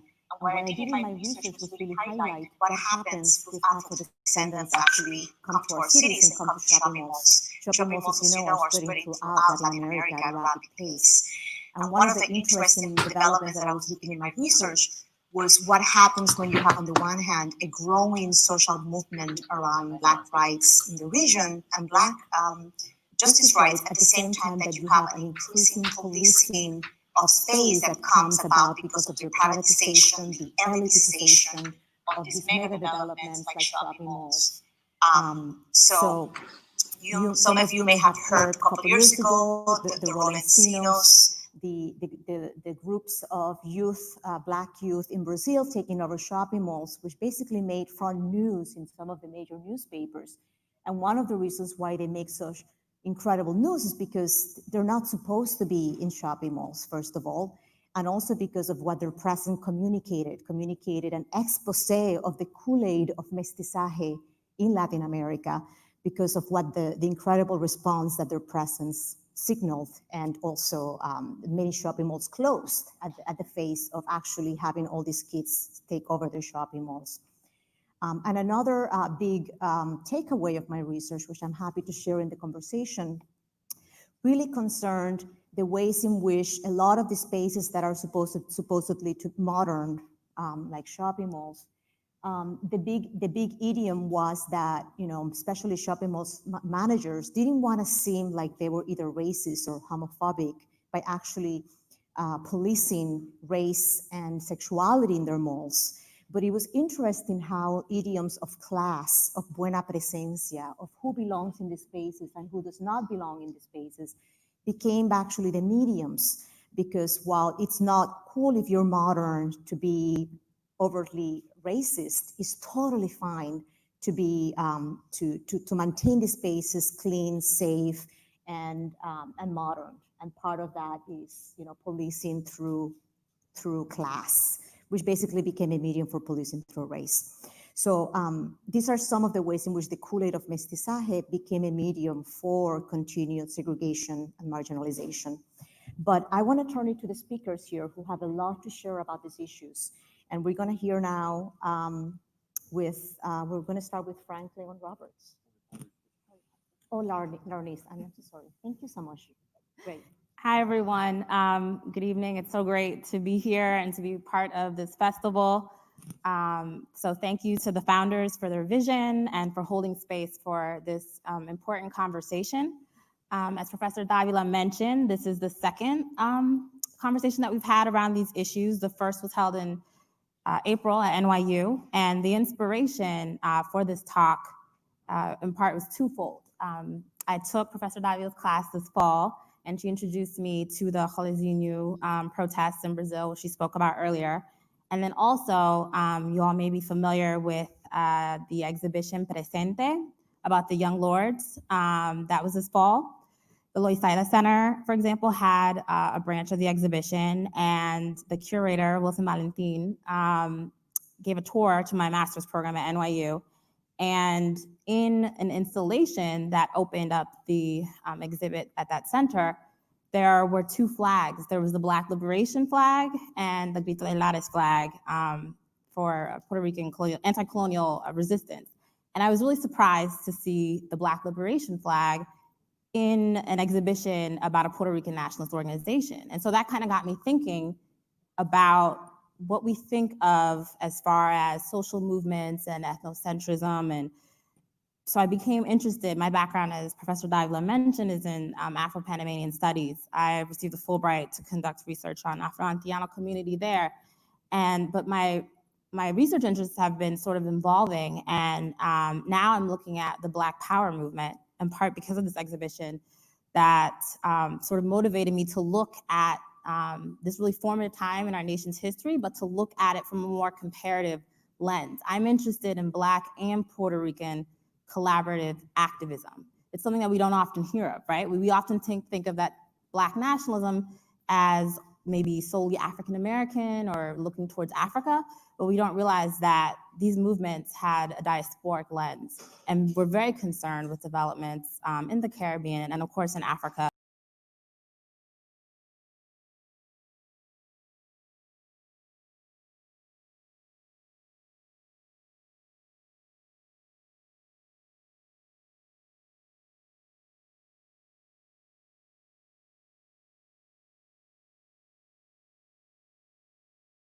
Black Lives Matter. In the last couple of years, I really didn't see what was going on in Latin America, and I was curious. I was wondering, like, what are other Black people doing? Like, we know about these movements, as I mentioned, in Brazil, in Colombia, as our panelists will talk about, in Cologne and Panama, but we don't often, I think we often tend to have a very narrow lens through which we view Black social movements in this country. And so I wanted to create a space to have these discussions from a more transnational perspective. And I just wanted to also mention that the first panel I organized with two other graduate students at NYU, Ayana Legros and Marcelo Carosi. And so we worked together to bring this. And so it's really exciting to see you all here today. And we have a fabulous group of speakers who bring really varied experiences, both here in the United States and in different parts of Latin America. So I think we're in for a really great treat, and thank you for coming out, and look forward to hearing your questions and learning together. Great, thank you. Sure, well, I just want to say thank you to Larnice for organizing this, as well as Arlene, the Schomburg. Thank you to the audience. I have to keep it real to the audience from the beginning. I'm tired, y'all. And I actually mean that, figuratively and literally. I have not slept in the past 24 hours. It's been a rough week for the movement. Anytime you wake up on Tuesday to videos of Black men being executed in Baton Rouge, and then you wake up on Wednesday to videos of Black people being executed in Minneapolis, and then you wake up on Thursday night and Friday morning to videos of police officers being shot in Dallas, you know that we are in the middle of a third Reconstruction. And so I want to start there in terms of how I want to talk about two things briefly. First, how we can think about Black Lives Matter historically, and then how we can think about Black Lives Matter in relationship to Afro-Latinidad. With regards to the first point, the first thing to say about Black Lives Matter is that Black Lives Matter is an abolitionist movement, right? And abolitionist movements always have particular kinds of backlash. We know that one of the ways that white supremacy tends to operationalize itself historically is that abolitionist movements are almost always met with virulent anti-white backlash.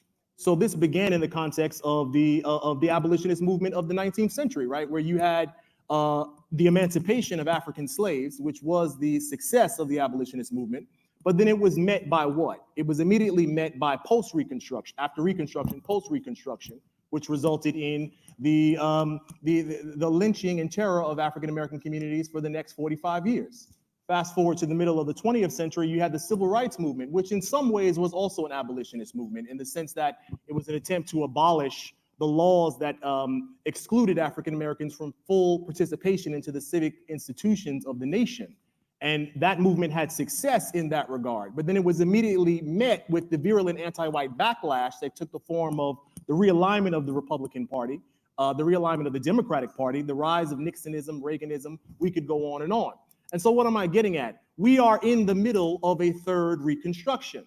And it makes sense that over the course of the past 8 years in the Obama administration, we have seen both the rise of the Tea Party on the conservative right, at the beginning of his presidency, to now the rise of Donald Trump, which is happening in response to the imagined progress of having a Black man in office. Now, many of us in the movement don't really think that the Obama presidency has been necessarily a progressive presidency by any means. But in the white racist imagination, any Black body in the White House is progress, and so that progress has to be met with backlash. And so the movement is experiencing that backlash in this moment. We need to think about that as Black Lives Matter emerging in the context of being an abolitionist movement that is dealing with this cycle of backlash. Also, Black Lives Matter is also a human rights movement, right? Which is different than it being a civil rights movement. Traditionally, the Black freedom struggle in the United States has often been a civil rights movement, which is about asking for certain rights. But it's already illegal for a police officer to unlawfully shoot a person, but it's still happening, right? So that Black Lives Matter is not simply asking for a new right. We are asking for a human right, right? So this is a human rights movement, which means that the ask of the movement is different. And so when people say things like, well, there hasn't been legislative success. Well, listen, this is not a civil rights movement. We're talking about a human rights movement. Human rights means that we need to recognize that we live in a nation and in a world where the very idea that Black people are human beings is a relatively recent development in the history of the West. This is a fact. So those are the kind of historical contexts. Now, with regards to this question of Black Lives Matter in Latin America, I have to admit that there's a danger in having that conversation, right?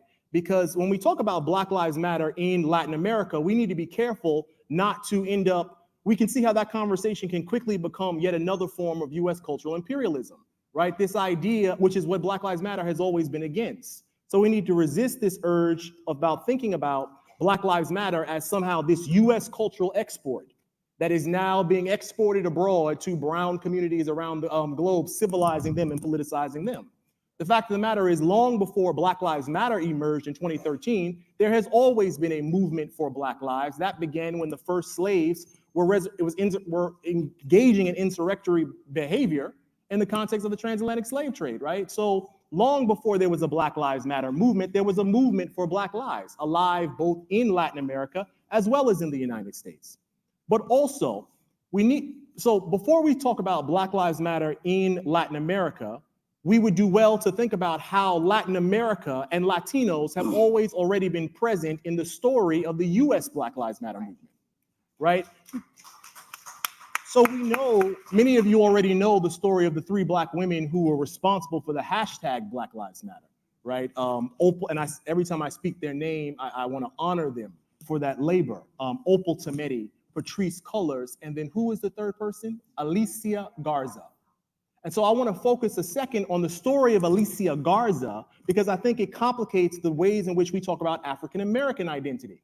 If part of what the work of Afro-Latino politics has been about is expanding the borders of who gets to claim Latinidad, we also need to expand the borders of what constitutes an African-American. We talk about African-Americans as if they are a static group, but in fact, it's much more layered. And so Alicia's last name, Garza, comes from her husband, who is of Afro-Mexican descent. And so I would argue that Alicia is already a part, sort of literally and figuratively married into Latinidad, and when she articulated Black Lives Matter, it was always already informed by a sensibility that was in alignment with other groups. Lastly, last point is that it's important to realize that Black Lives Matter was first articulated in 2013, not in the context of a white police officer killing an African-American male, so not in the context of Ferguson, but in the context of the Trayvon Martin case. Why is that significant? Well, what that means is that the original story, the context in which provided the condition of possibility for Black Lives Matter's emergence, was a conversation about what? A white Latino harboring anti-Black racism against somebody who he should have seen as his brother.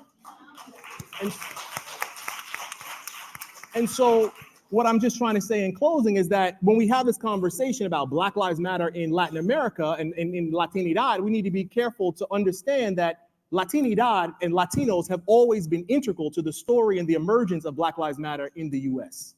Bravo. Great.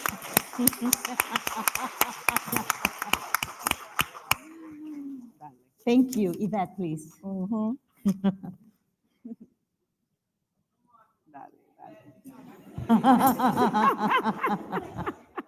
I need to stand up. You know, they told me I can't pour water, so I can't pour water. But I'm not going to take up too much time because I know everyone in here has to be dancing in their seat to speak a truth and a discomfort that we are all feeling today. So although we can't pour, I feel it necessary to pretend that we're doing a libation, to call out the name of the ancestors that we are standing on, and those who we are calling out, Alton Sterling and Philandro. We need to call their names out and bring it into this space for us to really understand why this conversation is absolutely crucial today. So, bouncing off of you, but I'm going another way. The Latino term still carries a European context in this country. It's not a term I necessarily jump up and down for. I'm Panamanian. I'm Colonense. If you're Panamanian and you're Colonense, you already know you Black. And you already know that your life may not matter in the context of Colon. So Black Lives Matter in a hashtag is one thing. The reality is a whole nother ballgame. To be Black in Latin America has always been up for discussion. To be Colonense in Panama, you already know that you're not visible, that you are excluded, that you are not heard. To be a woman, Black and Latina, who wants to extend? Answer. What comes with that? What comes with that? What comes with that? So we already know that Black Lives Matter. The Red de Mujeres Afro, we are 100 plus 50 women, 200 women from every Latin American country. And when you see us together, que sea de Argentina, que sea de Panamá, que sea de Costa Rica, que sea de Brazil, que sea de Honduras, the story is still the same. We get harassed walking in the street. We're over-sexualized wherever we go, and some of us end up dead. What we don't realize is we always feel like Latinos have to look, or Panamanians have to look into the US to have a context. Black Power movement was also happening in Latin America and in the Caribbean. And a lot of the Black Power folks in this country are of Caribbean and Latin American descent. So we were already doing this. We just have a hashtag that says, we got to go on Twitter and we got to put it. But this was already our story. Black, gun, and blood has become the norm for all of us. I don't think anybody in here is safe. I am Sandra Bland. Because I would have been like, why are you stopping me? Why are you asking me this question? And why am I still here? Because that's who I am. So I am Sandra Bland. Michael Brown could have been Panamanian. If you know the Panamanian context, we need to call Latinos out. Yes. This is not an Afro-Latino conversation alone. We already know we Black. We already know we don't matter. And even in the context of what it means to be Latino, the conversation we're having is us speaking to the choir. We're the non-identified Latinos who need to honor who we are in that bigger space. We're asking for Black Lives Matter, but Black lives doesn't even matter in the Latino context as Latinos are defined in this country. John Viv and I don't even get credit for being Panamanian, and we born and raised. We know half-breed, somos legítimas. Nacida y criadas. And we still have to explain to the Latinos que no hablan español, pero nosotras sí.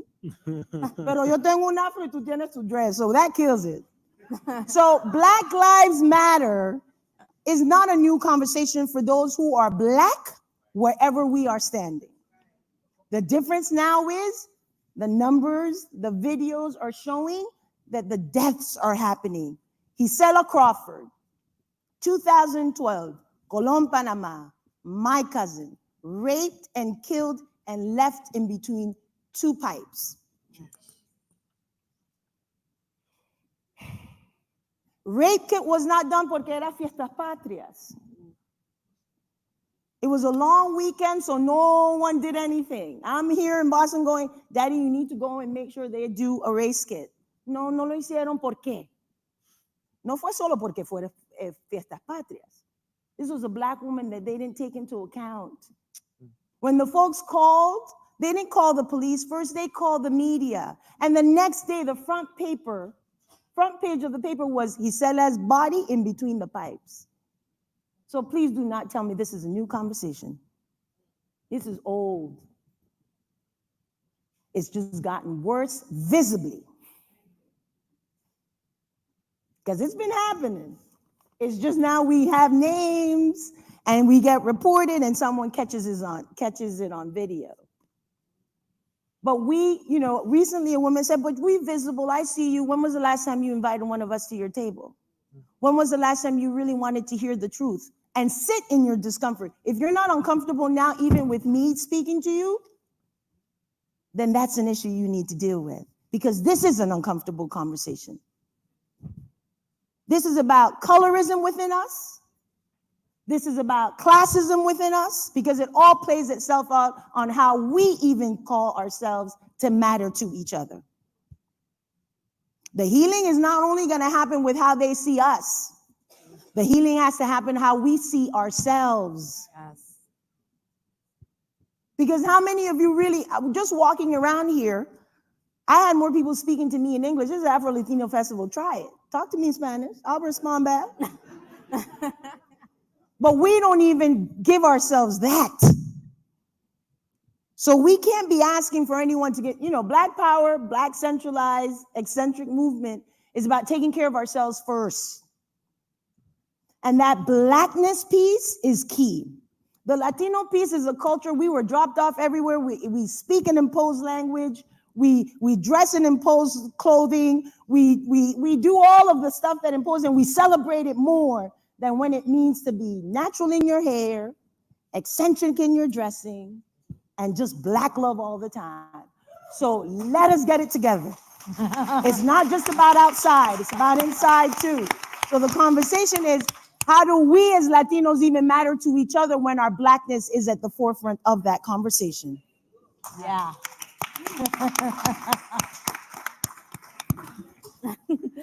I'm done. Wow. Thank you, Yvette. Can you hear me? Yeah, you're good. First, I want to say thank you. I've been here since this morning, and it's been really, really, really powerful to be in this space. I'm realizing I just trusted the universe, my spirit, to come here. Last night I was debating if I would just come just for the panel. I just didn't have the energy to really be out in the world. And I'm glad that I did, because being in these spaces, it's sort of what Yvette was saying of like, there's a difference between understanding who you are to be in the world and being in a community that reflects that regularly. And that this is a space that has done that for me today and affirmed me in beautiful ways.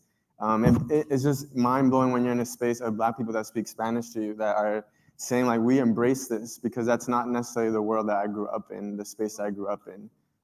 So it's really, really, really powerful to be here. I had notes and things. I don't really want to talk about the notes. I just want to say that a few things. One is, part of the reason I'm here is because a few months, or maybe 7 months ago, a little bit after Thanksgiving, I was in my bed. I cleaned my room in a way that it brings light in. I love windows and sunlight and all those things. And I woke up that morning feeling really heavy, and my room felt really dark. I was depressed, and I was trying to figure out, how do I work through this moment of feeling super heavy? Acknowledging that I had experienced some really tough things personally last year, and also being a part of this activist work, being Black in the world, almost cursed. Being Black in the world, the weight of that, what does that actually mean? And when you're consciously trying to fight that regularly, you have to be real about how often we're people to give and give and give, and we're broken, and we don't really get spaces to heal. And so I was sitting there thinking about, how do I create a way to heal myself, and listening to my spirit, and it's saying that I needed to, this part of my healing journey had to be in community. And so I thought about a picture I had taken of my mom a few weeks before at this art showing, and she was really happy. She was smiling. I remember her saying, "I love this painting." And so I posted that on Facebook with a simple statement that talked about the experience of joy as a form of resistance, and that we needed to be able to be happy and share those images of happiness alongside of scrolling down your timeline of seeing these really important things, but it's tragic and traumatizing. Like, we're in a culture now that we have to be watching videos of us being slain and massacred regularly. And I wanted to interject that, or create another parallel of showing us that at the same time, there's moments where we're enjoying ourselves, where we're happy, and that's a conscious thing that when we do that. And so I posted that picture of my mom, and then I made a personal commitment to myself of doing this for 30 days to figure out if this can help me heal for real. And after 2 weeks, I started getting these messages of, I woke up from a really crazy nightmare, and seeing one of your posts is what helped me calm down. Or this weekend organizing was really tough, and seeing one of your posts is what allowed me to keep going. And so I decided to make that into something called the Black Joy Project. And so for the last 6 months on Instagram and my little community on Facebook, I've been sharing pictures of people, us, smiling, or just enjoying their lives in various ways. Maybe a month or two into doing that, it came to me to start asking people, how do they define Black joy? And that has been an incredible experience of talking to Black people all over. Now I've gone to like London and Paris and a few other parts of the US, taking pictures of people to hear what they have to say about it. And it's just been a really empowering experience. Even this week, I think something that's been present to me is a conversation I had a couple of days ago with a friend, where I was telling her that sometimes I don't know if this is even worth it to do something like the Black Joy Project. How do I tell people to smile and be happy when we have to wake up every day of the week to something else that's tragic? Like, is that real? And she told me about an interview that the Dalai Lama had recently, asking him about violence that was occurring against Buddhists.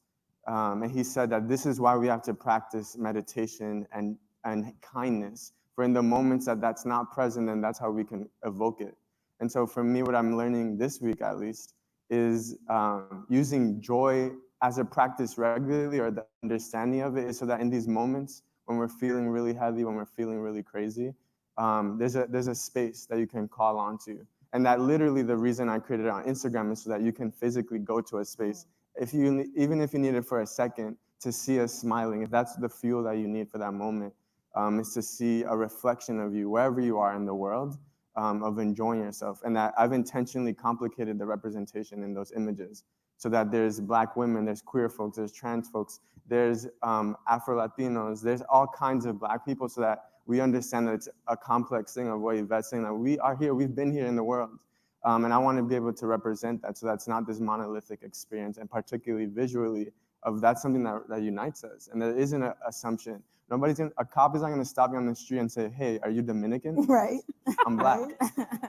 That's real. The other two things I want to talk about is I'm also a member of the BLM NYC chapter. And something I talked about with Larnice yesterday is I want to make a distinction inside of saying that there's a network of chapters. So Patrice, Opal, and Alicia, a few days after Mike Brown being killed, Darnell Moore and a few other folks, and Patrice and a few other folks, organized a trip called the Black Life Matters Ride, where people came from all over the US and Toronto, about 500 people, traveled to North St. Louis to a church named St. John's.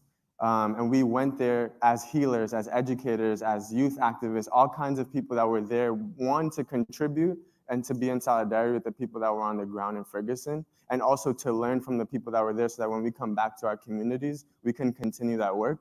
Because often what happens is there's a hype moment. People want to go to all these different spots and take and not really bring that back with you. And it was from that experience that a lot of the chapters that form the network now were created, which now there's about 40 chapters that exist, one in Toronto and even one in Ghana.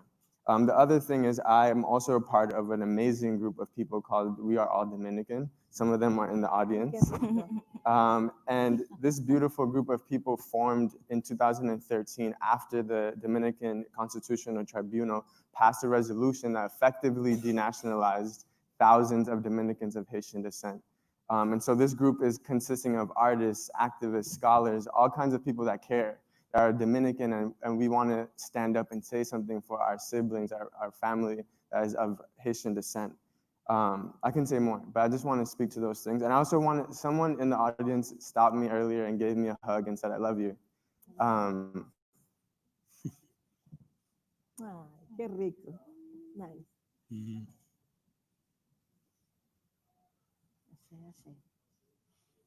Take your time.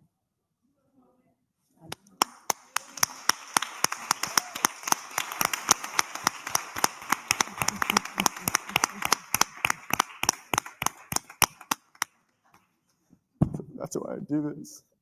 I really, really love Black people. We love you back.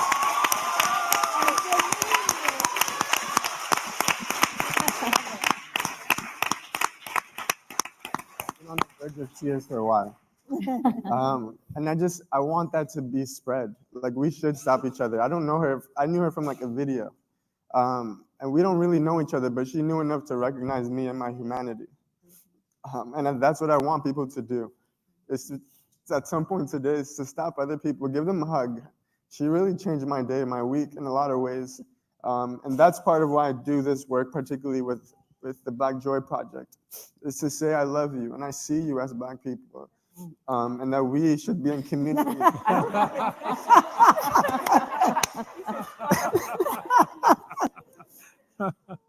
Thank you.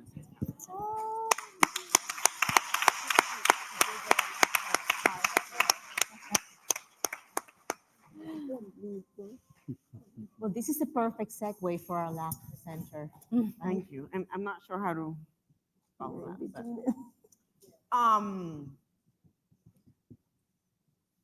So the first thing is gracias. Thank you for putting this lovely panel together. I've had the pleasure to work with two people next to me. It's been great. I know them a few years.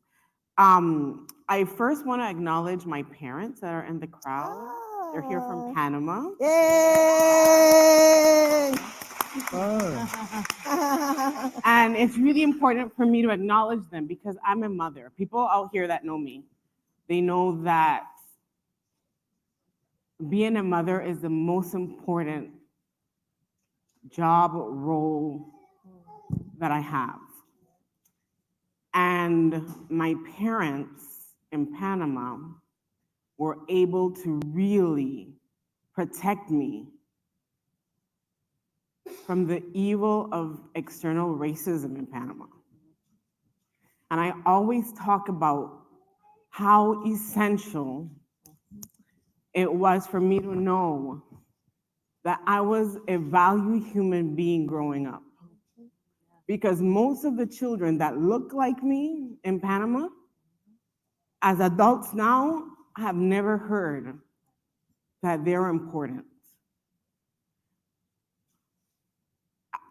I'm a privileged person, and I say I'm a privileged person because I was able to go to a school in Panama that had a Black leadership with Black teachers, where Black culture was essential, is essential, where English was a primary language that we learned because it honored the Jamaican, Grenadian, Bajan roots that Martinique, that Black people have in Panama. And when we used to say that we were from that school outside of our community, people laughed. This is in the 70s and the 80s, right? People laughed. People called us names. We all know the name. Well, Panamanians know the name. And Negrito and all that stuff. We were called all that. We were ridiculed. But now, which is one of the top schools in Panama. Right? I just want to put that there. But that wasn't an easy process for my parents. Because I know that they faced criticism for us being part of that school and part of those communities where there was Antillano,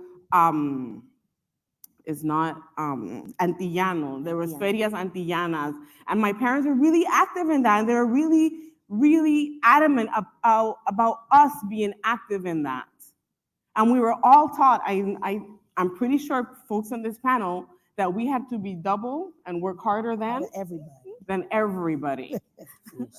And this is growing up back home. This is not growing up here. Over here, it's like we had to be like triple better than every single person and work the 2 jobs and go to school full time. That was that was at least my reality, right? So I should say, you know, I had some notes. I want to bring the family in because it's really essential and important for us. I'm raising 2 Black Afro-Latino children in New York City. It's really hard. My children are bilingual because my partner and I both speak Spanish at home. But they're choosing English. Well, my son is choosing English outside of the house. So it's always an act of resistance inside for him to know and they to know that inside our house, and it's not that I'm not holding this Spanish for Spain or all that kind of stuff. I'm not holding part of my culture for who we are, right? But the easy part of how invisible we can become is not by choice. It's by structures that are put into place. I had the honor to recently come back from Colombia. And I've been going to Colombia for many years doing work around internal displacement, specifically as it relates to Black women. This was the first time that I went to an area in el Valle del Cauca called Salvajina. They built a dam based on US politics with US funding, just like they did in Tennessee. They replicated that over there. Well, what that means is that, of course, this is like thousands of kilometers more. A little river that's this wide, where there are communities living here on both sides, is now this wide. The communities in the middle of that expansion are now displaced. Do they know where? the family members know where. They're in Spain, they're in DC, they're in Paris, or all different places as refugees and internally displaced people. But by using, when we talk about social media and all this kind of stuff, if we open up, and I have one of my students here that went with us, Sade is here, and she's gonna be doing a mapping project around this. When we talk about the tools that we use today that guide our movements, the Black Lives Movement too, Matter Movement too, those tools make us invisible.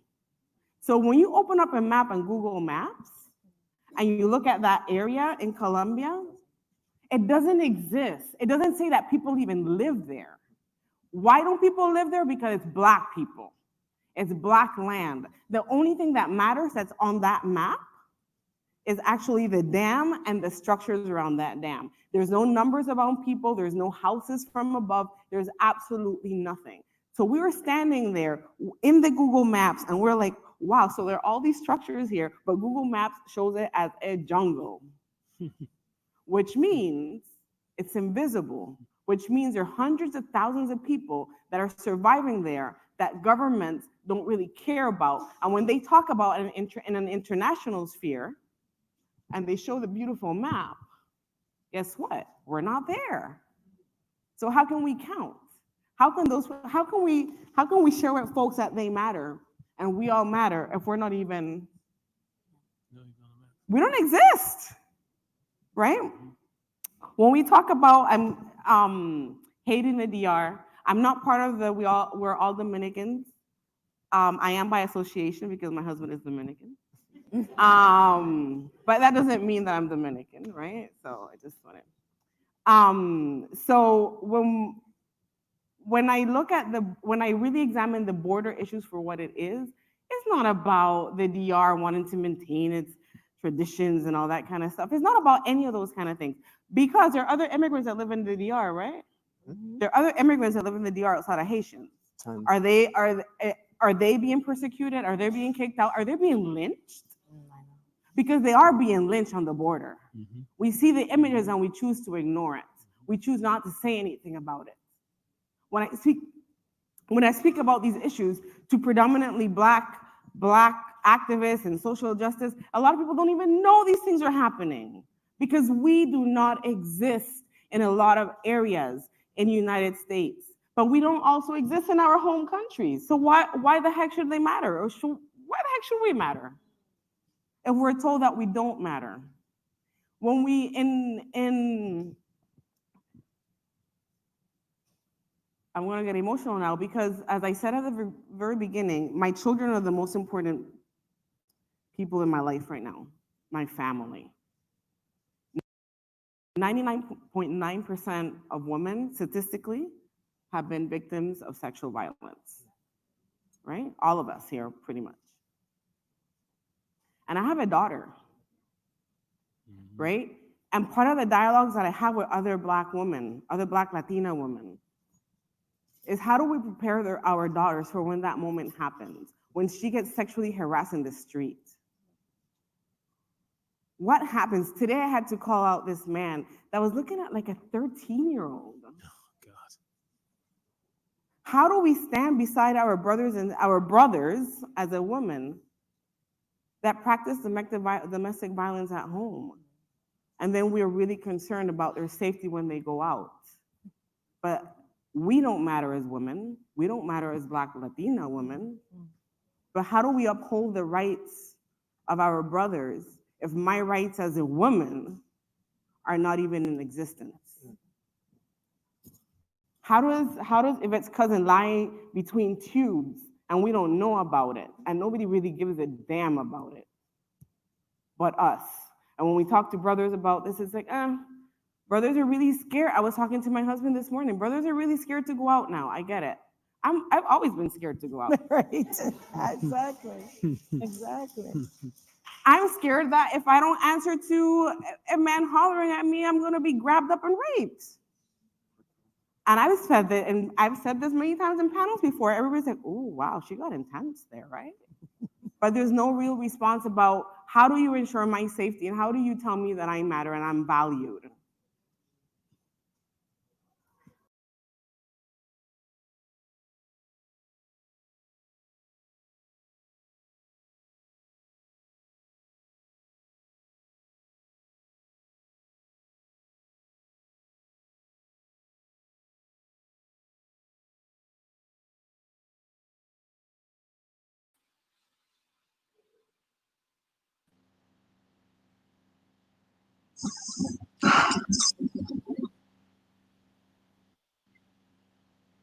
Ty?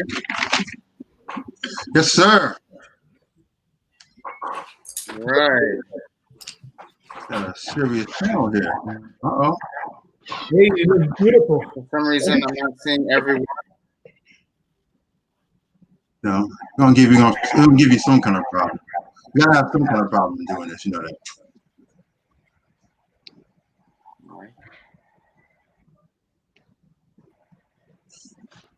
Oh, my hair's coming. Can't you do it from yesterday? No, let me fix my earrings.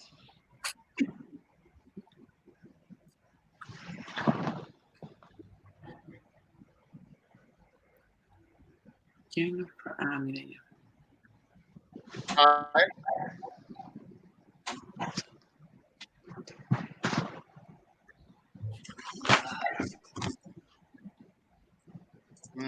Excuse me. We're missing one person. We're on. Yeah, we're on. But I'm looking for your camera to come on. My Good camera? afternoon. Yes. We are here at Afrolatin Talk Virtual Summer Edition. We want to thank everyone for attending. We want to thank all of our participants. We'd like to thank all of our sponsors, including the New York City Councilwoman, INEZ BARRON, District 42, as well as the Healthcare Education Project. My name is Milcar Priestley. I don't know if you guys can see me.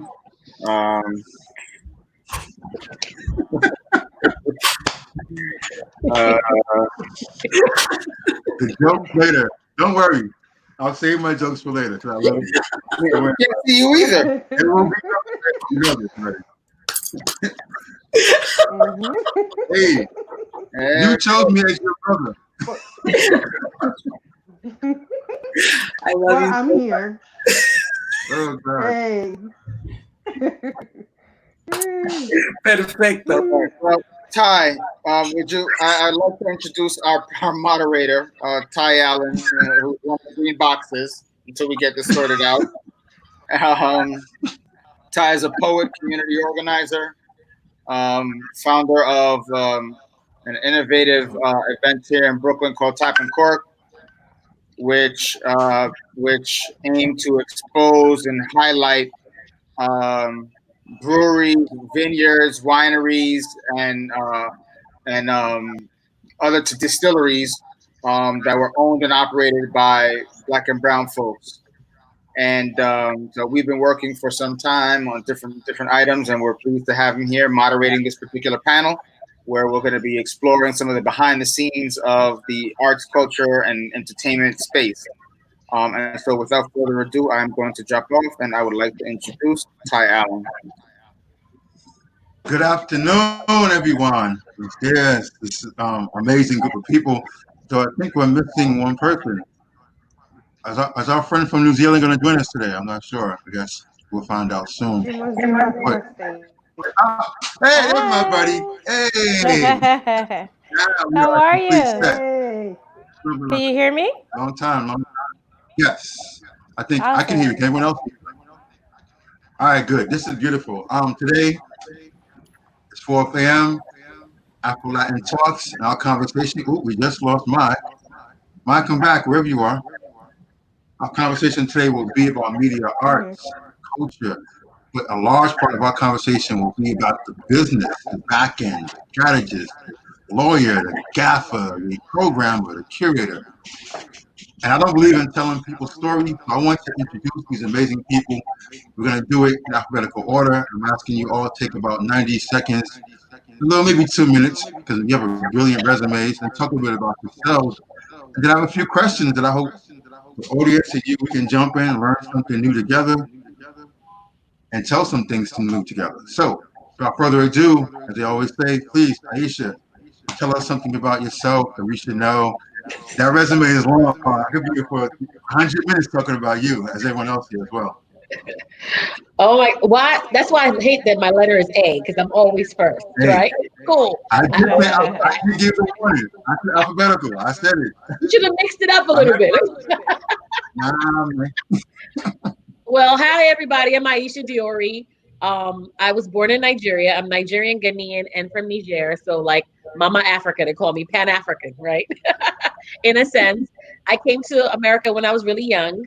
I started in, actually, before I even got into doing special events, I was doing HIV prevention work with the house ballroom scene with LGBTQ youth, making sure that they were kind of like, you know, getting psychosocial needs met, meaning like food, housing, education, and all that stuff. And then I moved into, within that space, I always did events. So I moved into doing events full time at the Schomburg Center, managing their special events department, reaching over 600,000 people with the different events I did, from the curated events, which is First Friday, curated events that I helped lead, as well as the space rentals, which was a big part of what I did there. During that time, I realized that, you know, working in nonprofit, you see a lot of like shady, sketchy stuff. I said, it's time for me to start my own nonprofit, because I know how to be ethical about it and how to really make sure that everything is being divvied up, like as much as you can. Everything should be going back to the charity, because so many charities happen to target Africa. You go to those same schools or those same places where there's supposed to be water relief. There's nothing going on but the dust. There's nothing going on. Everything is still not done. Everything is not still taken care of. So I started Africa Everything 4 years ago. It is a collective of creatives that I reached out to. Let's work together to raise money to foster a different West African country every year. So every year we have been fostering. We started small, but like the smallest thing we did, which was, we didn't make a lot of money at the first first event, but we were able to get a sewing machine and pay for a young girl to go to school for sewing. The second year we did Liberia, so we're able to help rebuild James Stewart School, which is tied to Marcus Garvey, because you know his second in command, James Stewart, did get to go to Liberia, because Marcus Garvey never got to go to Liberia because he died when he was in jail here. So we were able to help rebuild the James Stewart School in Bong County in Liberia. Last year, we were able to foster scholarships, trips, and supplies for 4 schools in Ghana, and all with $6,000. Can you imagine the kind of money that comes in through with fundraising? $6,000 can foster 4 schools and make an impact. You could think how much money people raise that doesn't make an impact. So, and my dad is the first son of the president of Niger Republic. So that's how I got that Niger piece in me. But I've done so much that I could go on and on. But that's a little bit about me. And I also host and put on events as Glitterati Entertainment. I do comedy as well. So a little bit of everything. I'm looking forward to this conversation. Yes, thank you, Mama Africa. That's what I'm saying from now on, Mama Africa. And I refer to you in this conversation. Kenny, don't laugh, man. Don't laugh at that. Next up, because we said alphabetical order. You see the smile. Kadeem, please tell us a lot about yourself in the 90 seconds. All right, a lot about myself in 90 seconds. Hello, my name is Karin Ancle. I am Panamanian. I was born there, moved to the U.S. When I was 11 years old, and I am a creative in the television industry. I made my way up through the Viacom, like Kennedy. You know, I started at the MTV, actually at the NOC, which is the Operations Center, and made my way up. Kennedy knows what I'm talking about. But I made my way up through the Viacom ranks, which I consider like the grad school of television. You know, like you got to go there and get your chops. You know, and I now am a television showrunner. And I am the showrunner of Most Expensivest, which is a television show on Vice. It's hosted by 2 Chainz, and it's all about luxury and ridiculousness. And we explore how the 1% spend their money. As a creative, you know, and as a Black woman in a leadership position, in an executive position, I see my activism in a different way, and that's how I contribute is by being in that position, by making sure to be like, I don't even ask to be seated at the table. I say you put me in charge, so here's how the table looks, here's how we're doing things, you know, and you know, I as I move forward and progress in the television industry, my goal is to begin. I'm now developing television shows, and hope to put forward, a better image, a more inclusive image, a more accurate image of who we as a people are. Nice, nice. Next up, keep it Viacom. We're gonna go to Andy Medina. Kind sir, if you be so kind. Sure. Thank you again. for having me. Say again. No, just saying thank you everyone for having me. I'm excited for this chat. My name is Kennedy Medina. Born Dominican through and through. Consider myself Afro-Latino. It was a term that I didn't know too much about until I started talking on Mikai and Mai, but it's something I've become very passionate about in the last few years, and I've been pushing behind the scenes. My career has mostly been in television. I've worked every grunt job there's been in the industry. I started in the mailroom. I've jumped to coordinator. I've done programming, media planning, sales, marketing. I've run the gamut because for me, entering the industry the most important thing was getting my foot in the door and then figuring my way into the career that I wanted to choose for myself.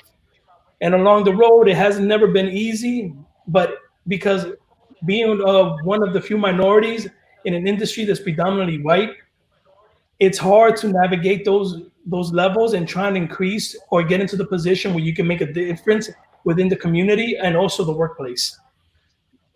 But overall, I'm also one of the co-leads for the Somos ERG group. It's a Latinx-based organization within Viacom, which basically shares best practices within the company. We support each other's initiatives, and we try to develop professional development so we can all rise together. Another thing that I did in the last few years is that I created a consultorium of Latinx ERGs throughout the New York and New Jersey metro area, which our goal is to bridge the gap between the local community and the corporate world. Because a lot of times there's not a strong connection between the two. And I think that a lot of work needs to be done on the ground level in order to make that change. Wow. That's a move. Next up is the boss lady. Give some love to my Elka. If you can hear me. Mike, can you hear me? Yes, I can hear you. Hello, everyone. Okay. Thank you so much for being here. I'm so honored to have your presence here at the Afrolatin Talks. We have worked with each one of you in many different ways and created alianzas between our different fields of work. Well, as you know, I am the co-founder of the Afro-Latino Festival. Well, I prefer creator, to be honest, of the festival. And what we want to do is highlight the contributions of people of African descent, o sea, us, and put it in the forefront, and not just use the hashtag for not to use just a hashtag to represent us, but is to have these tough conversations, the conversations that matter. And that's why we're here. And I know that we're going to have a ball for sure. Nice. Thank you, Mike. Next up, my homie for a long time, Miria Ramos. Please tell us again a lot about yourself in 90 seconds. All right. Hi, everybody. It's amazing to be amongst everybody here. And Mayelka, gracias por la invitación. I'm Mireya Ramos. I founded Flor de Toloache, which is New York City's first all-female mariachi. And but before that, a little bit about me personally. My father's from Mexico. My mother's from Dominican Republic. And I was raised in Puerto Rico. And then I came to New York freshly off of high school and started my music career in college, but also just freelancing. And I started doing mariachi, which I grew up listening to through my father, who was a mariachi singer. And just by that experience alone, I met a lot of musicians through the Mexican circle, but also just the freelancer musicians in the Latin community. And through that, I started my network as a freelancer. And through that whole experience, I also found myself, I learned a lot about my roots, but also just what it meant to be an Afro-Latina within the mariachi world and in the music industry. So through that, I also got in touch with my Dominican roots through doing a lot of Dominican music. And I also had, for a little while, I had an all-female Dominican roots band for about a year. And we did some gigs here and there. And I learned a lot about, different Dominican rhythms, and I just loved it. I just wanted to literally absorb anything that I could learn from anyone in New York, thanks to the diversity we have access to in New York City. But anyways, when I started Flor de Toroache in 2008, I had the experience of working with other women from different countries, and through that experience also I learned a lot about what it meant to lead a band, and how many challenges there was to be an Afro-Latina, but also just the women in the industry, and having to break those barriers, and specifically in the mariachi world. And it took a lot of work, a lot of learning, a lot of tears, a lot of just kind of having a lot of passion to drive this whole project. And so we started playing in the subways. We did all the quinceañeras, all the weddings, everything that mariachis do. And then little by little, we started doing our own music, our own compositions. And we went from that to playing rock venues and all jazz venues in New York and all over the world. And then touring with Dana Urbach from the Black Keys, to the Latin Grammys, and then being nominated to a Grammy, and then working with John Legend. So it's been an amazing, rewarding experience. But there are a lot of things that I've learned that I would love to share at some point with this experience. And yeah, so that's pretty much in a nutshell. And then selfishly, they even did a tap in Cork in Brooklyn many moons ago.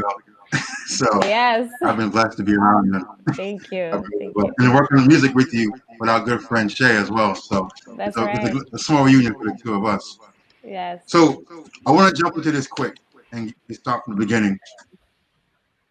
We're going to talk a lot about the back end of arts and culture. And one of the first things that popped in my mind, of course, we're dealing with something that in our lifetime is by itself, it's a horrible, it's an amazing, it's harrowing, it's tiring. But let's start with, I guess, Kadeen, Candy, and Aisha, and anyone can jump in with this as well. What positions do you expect to see growth in during and post-COVID? So I guess we'll start with Candy this time. We'll start this one off. So what positions do you see growing during and after COVID? Production. I think that because of COVID, a lot of production moved to virtual. And I think that because of all the virtual events that have been happening in the last few months, a lot of people have become comfortable with this type of scenery, this type of environment. And I think that we will see more virtual environments in the future, which will provide a new lane of business to be exploited. Kadeen or Aisha? As a result of COVID, like you said, we are like more like we're on this. There's this new level of the television experience, right? Like the virtual experience. It's a new realm, and it's certainly going to continue. But like what I notice is more, what happened as a result of the racial tensions as a result of COVID. Do you know what I mean? And I think that, like, with everything that's going on right now with Black Lives Matter, what I'm seeing is this push to have people of color in every position. You know what I mean? Like, what they're like, get people here, get people there. You know what I mean? Like they want everybody Black involved. That's what I'm seeing. And it's an interesting it's a very interesting place to be in as a person in leadership, you know? Right. I definitely Aisha, concur what do with you think? I definitely concur with both of them. Virtual spaces is what everybody's doing now. Like even we have a live talk show on Instagram. So I think virtual is where it's going, and it's kind of unfortunate because I think we do need to breathe outside. I think virtual and also large, like maybe outdoor events where there's a lot more space. I've seen a lot of people outdoor now doing like, backyard things where there's, a little bit more breathing room and people have spacing, and also inclusivity. You've seen that everybody is sponsoring something black or brown now. Everybody's throwing themselves in. They're like, oh yeah, we're black and we're proud. Even now people are releasing makeup line shades that are different colors that they never had because they never had my shade before. So now they're literally starting to kind of incorporate us in the mix, which I don't know why we haven't been in the mix for so long, but now we're being included in the mix as well as, in those realms of virtual space, virtual concerts, everything. So thinking about how to monetize them, I think it's something that people are thinking about now because people have been doing it kind of virtually for free a little bit. So monetizing virtual spaces, monetizing virtual events, how do you pay your talent, things like that. Those are things that are growing and budding in at this point. I think will happen post-COVID. One of the things I will say is that I love the fact that there's more of a push to get more minorities into these positions and to have a voice or putting them in the room. But one of the things I worry about is that, yes, that we are going to be put in that room, but will we be allowed to have a voice? Right. Will we be allowed to be heard? Are we allowed to contribute? Right. And that's one of the things I worry about because everybody's like, oh, let's hire them, let's put them there. But once you're in that room, are you going to be allowed to have influence, make change? Will your voice be accepted or will your voice be heard? And that's the battle I think that it needs to be, that I worry about at this moment. Absolutely. So I guess mine, Ms. Ramos. Oh, go ahead, Kadeen. You're saying something. No, thank you. I was just going to say, I think that in the moment that we're in now, right? Like as a person of color, when you choose to go into an organization, knowing that, like that is a part, maybe that's kind of like a part of the package, right? It's like you have to choose how you present yourself in that space. So like, am I going to go into the place where like you have to, I think this is the moment where we let people know, like, if you give me this job, I'm coming in and I'm speaking in this way and I'm representing myself in this way and I expect to be treated this way and to be able to speak out in this way. I think the time is now. That's where, maybe I'm being a little crazy, but we're literally seeing systems fall, right? Yeah. So if we're going to rebuild it, then just come in and let them know what you're here for. Yeah.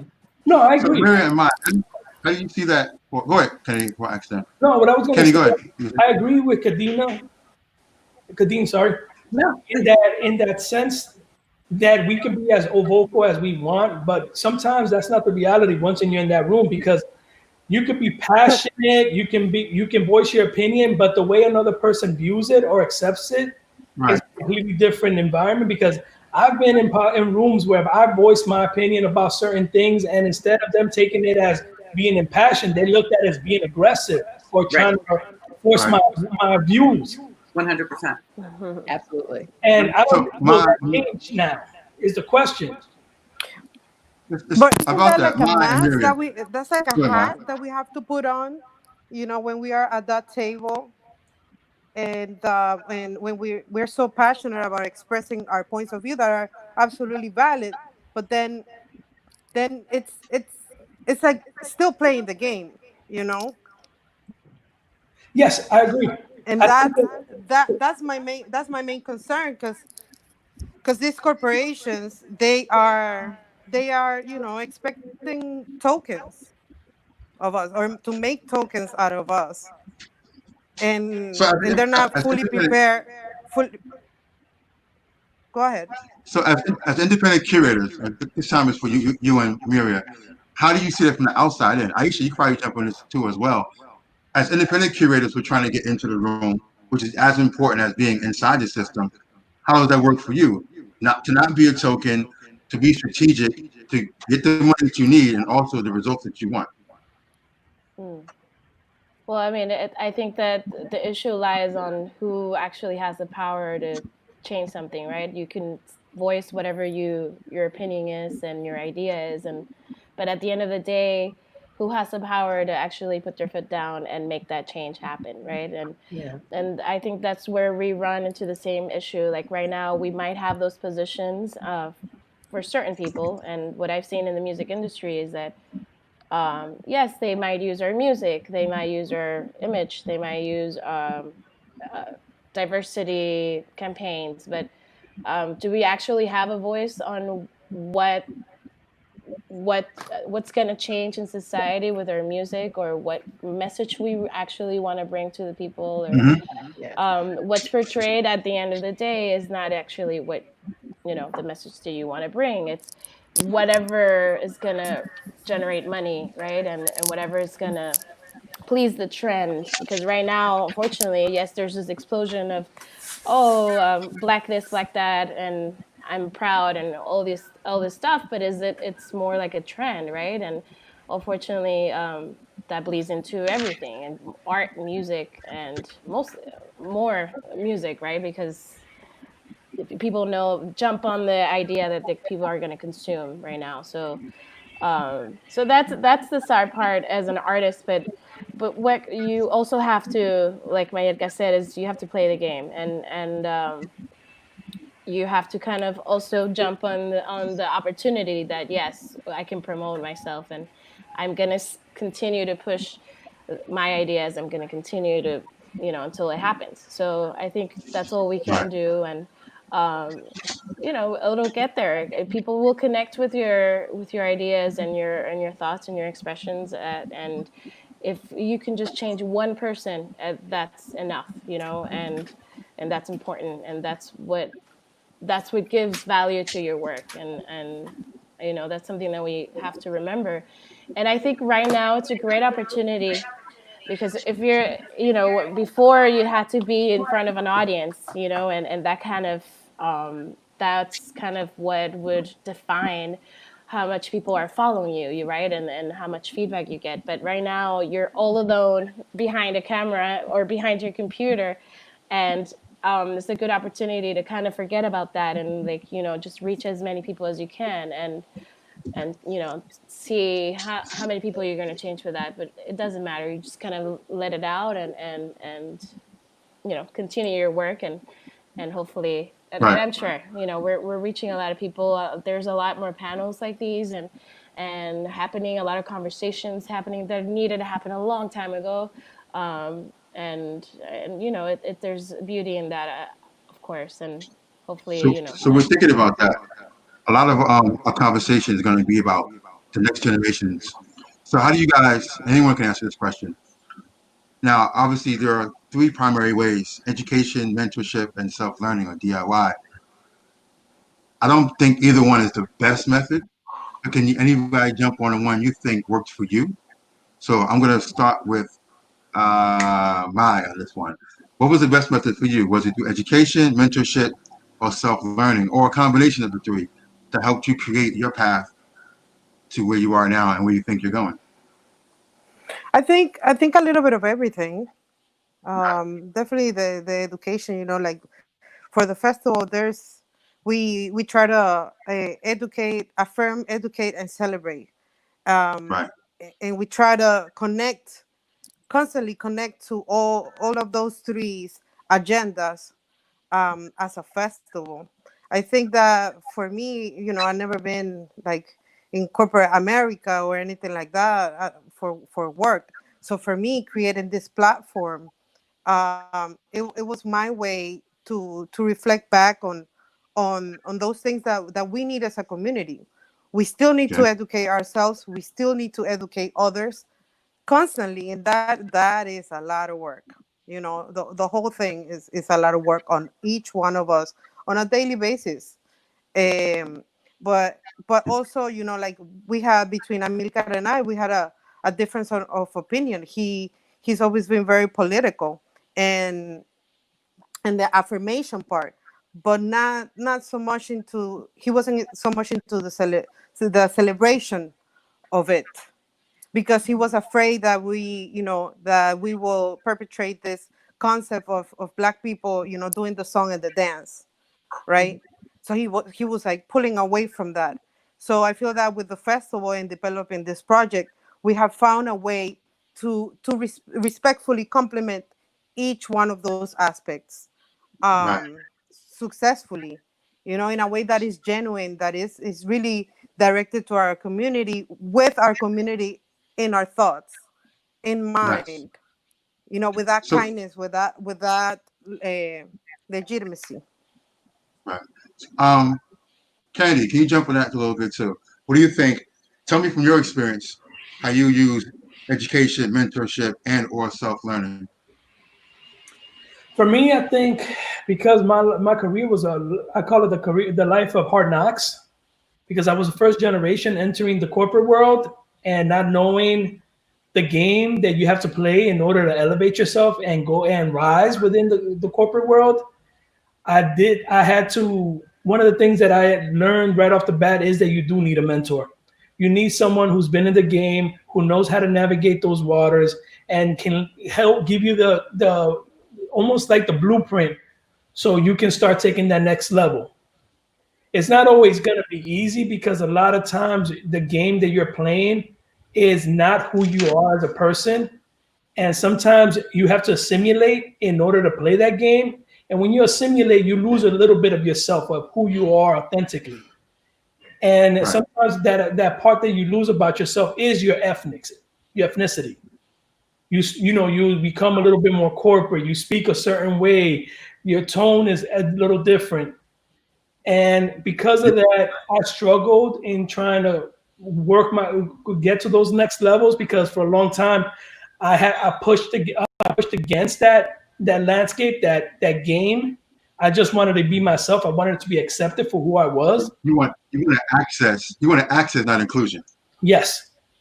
Yes, that which is something we were trying to tell all this time, right? We don't want to be in. We don't have to be you. We want to just be in a room to be us. Yeah, which makes sense. I have a different question, or a variation of that question for Aisha and Kadeen. Tell me and also Myria too, jump on this. Name 2 or 3 keys that you would give artists who want to move into operations, creation, or the business side. So I'm going to start with Aisha. So, in jumping back to the other question you talked about, I learned a lot by DIY as well as self-teaching, which is very important for jumping into that space where you're curating or you're creating spaces for people like us. So it's a lot of learning. Like, for instance, when I was getting my nonprofit, I reached out to Milka. I reached out to everybody that was in the nonprofit space that I could talk to. What should I do? How should I do it?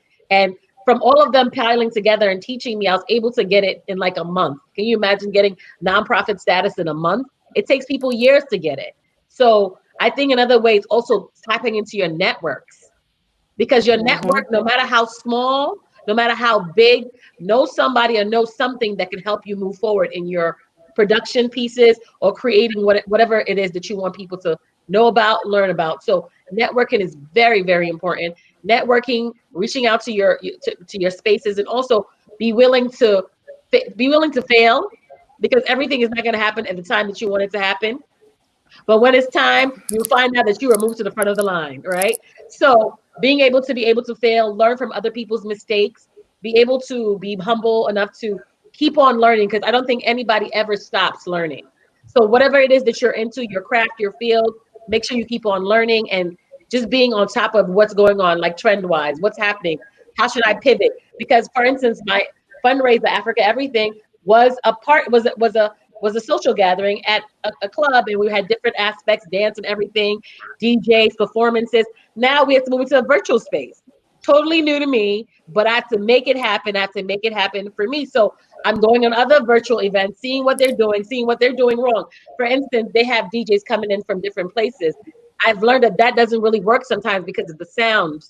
So I've decided to have all my DJs in one space at an event venue. So the DJs will be in one space, the host will be in one space, so the sound is not compromised. Because that's what I see, the sound was compromised. So simple things like that, just learning, going back and tap into your networks. Like that is so important in moving forward for what you need to do. Yeah. Kadeen, either one of the questions, either jump on the idea of 2 or 3 keys you would give artists, or talking about either mentorship, education, and or self-learning. Yeah, I mean, they're kind of tied together. It's all the same world, right? I think it really is about aligning yourself with people who have the same vision as you, or who you think are on the path that you're interested in going, you know, mentorship in that way, or even friends, surrounding yourself with people who are doing things in their own respective lanes, right? That then you guys, because you kind of like keep yourself moving forward, right? Like nobody wants to fall behind. You and your friends just keep moving together, and you're able to support each other as you venture out into your new experiences. And for me, you know, it kind of came across a little bit different in my experience. Like I really want people, you know, and with platforms like Instagram and all the different social medias, you can just put yourself out there. You know, you can even do it anonymously. Like if you have a craft of some sort, nobody even has to know that it's you writing these poems or making these arts and crafts. You know, you can just put it out there, and a hashtag could get you all of a sudden 1 million views. And that was all here. But how would that, so a lot of it, what we wanted to kind of concentrate on, how does that person take that work and then do the business out of it? Because oftentimes, and I mean, my friends joke around, they call me the account creator, because I worked on both sides of the fence. I've been the managing partner at a firm, but here I tour the world as a poet and a singer. So I understand how to sell myself. I've done it for large companies.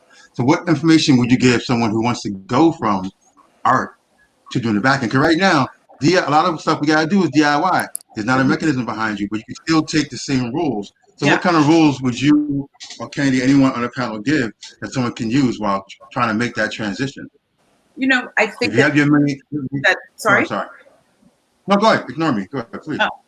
I just, again, for me, I think it's really aligning yourself with people who are going in the direction that you want to go in. And so, like, if you're kind of like there with them, right?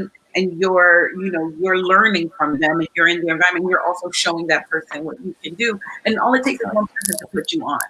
You know, and if you're also putting yourself on, if you have like your platform, whatever that happens to be for you, where your stuff is out there, and so if somebody is like, oh, I really like what you did in whatever capacity, how can I see more of this?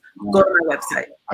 Go to my Instagram. So I want to switch up a little bit. It's a lot is going on in the news lately on the ethics side of things, particularly OK Player, which has been a really strong advocate for Black art and Black culture. I know for me personally, I've been on the pages a few times, and they made me a bunch of money over the past 10, 15 years. I've been really lucky, knock on this fake wood in my office. But so my question is, and I had a question that my friend Natasha Johnson, who is a longtime advocate and activist in women's rights, suggested I change it. My question was, how do we protect or give security to women in the industries? And she switched it to saying, more importantly, how do we root out the predators and the environments creating this behavior? So I'm going to give her props for her question, and we're going to go with that question instead. How do we root out the predators and the environments creating this whack-ass behavior? So this question is for anyone. I actually did a video about what happened at OK Play, OK Africa, regarding what Abiola did. Huh? Right. Please go first. Please go first.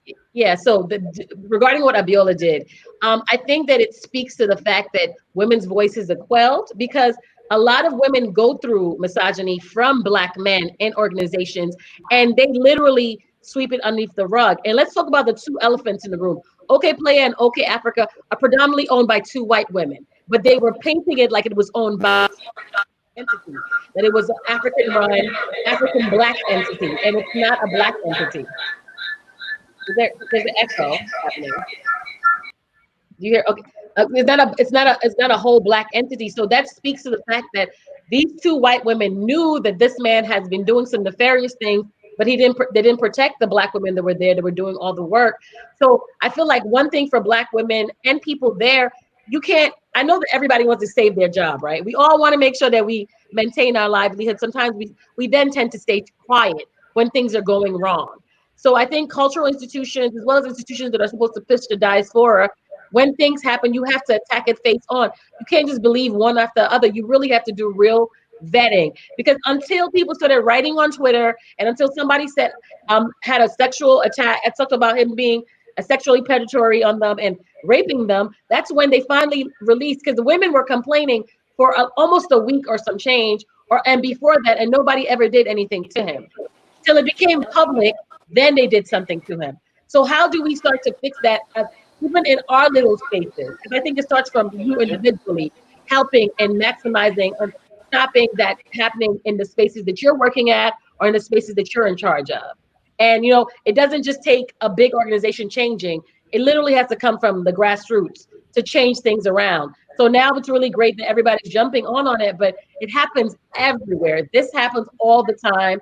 And a lot of women end up losing their job. A lot of women do so much work, don't get paid fairly. Women are still not paid fairly. And women of color are definitely not paid fairly in this world. So just thinking about how do I help in moving this along, and sometimes speaking up, and sometimes you might have to lose your job or not be a part of a mix to make sure that you put your foot down and say, this is not going to go on because somebody else behind me is going to come and go through this. Anyone else? I see Mike. You shake your head a couple times there. So do you want to answer that? Yeah. I think, I have some internet issues, some technicalities, you know what I mean? We're playing Amy for that. That's all. Yes, it's all of it. I think that here's what I think. I think that the base of our problems is not putting Black women in the forefront. If we don't heal that, if we don't fix that, we will continue to go around in the same cycles within our own community. Let's start by doing that. Not just like for the festival a couple years back with the women. The theme was women of the diaspora, and we had an all-female lineup of Black women. And like I've never seen that before happening here in New York within the Afro-Latino community. So for me, it was quite an experience because it was refreshing for me personally as well. I was so inspired by all of these women doing this beautiful, beautiful work and connecting with the audience.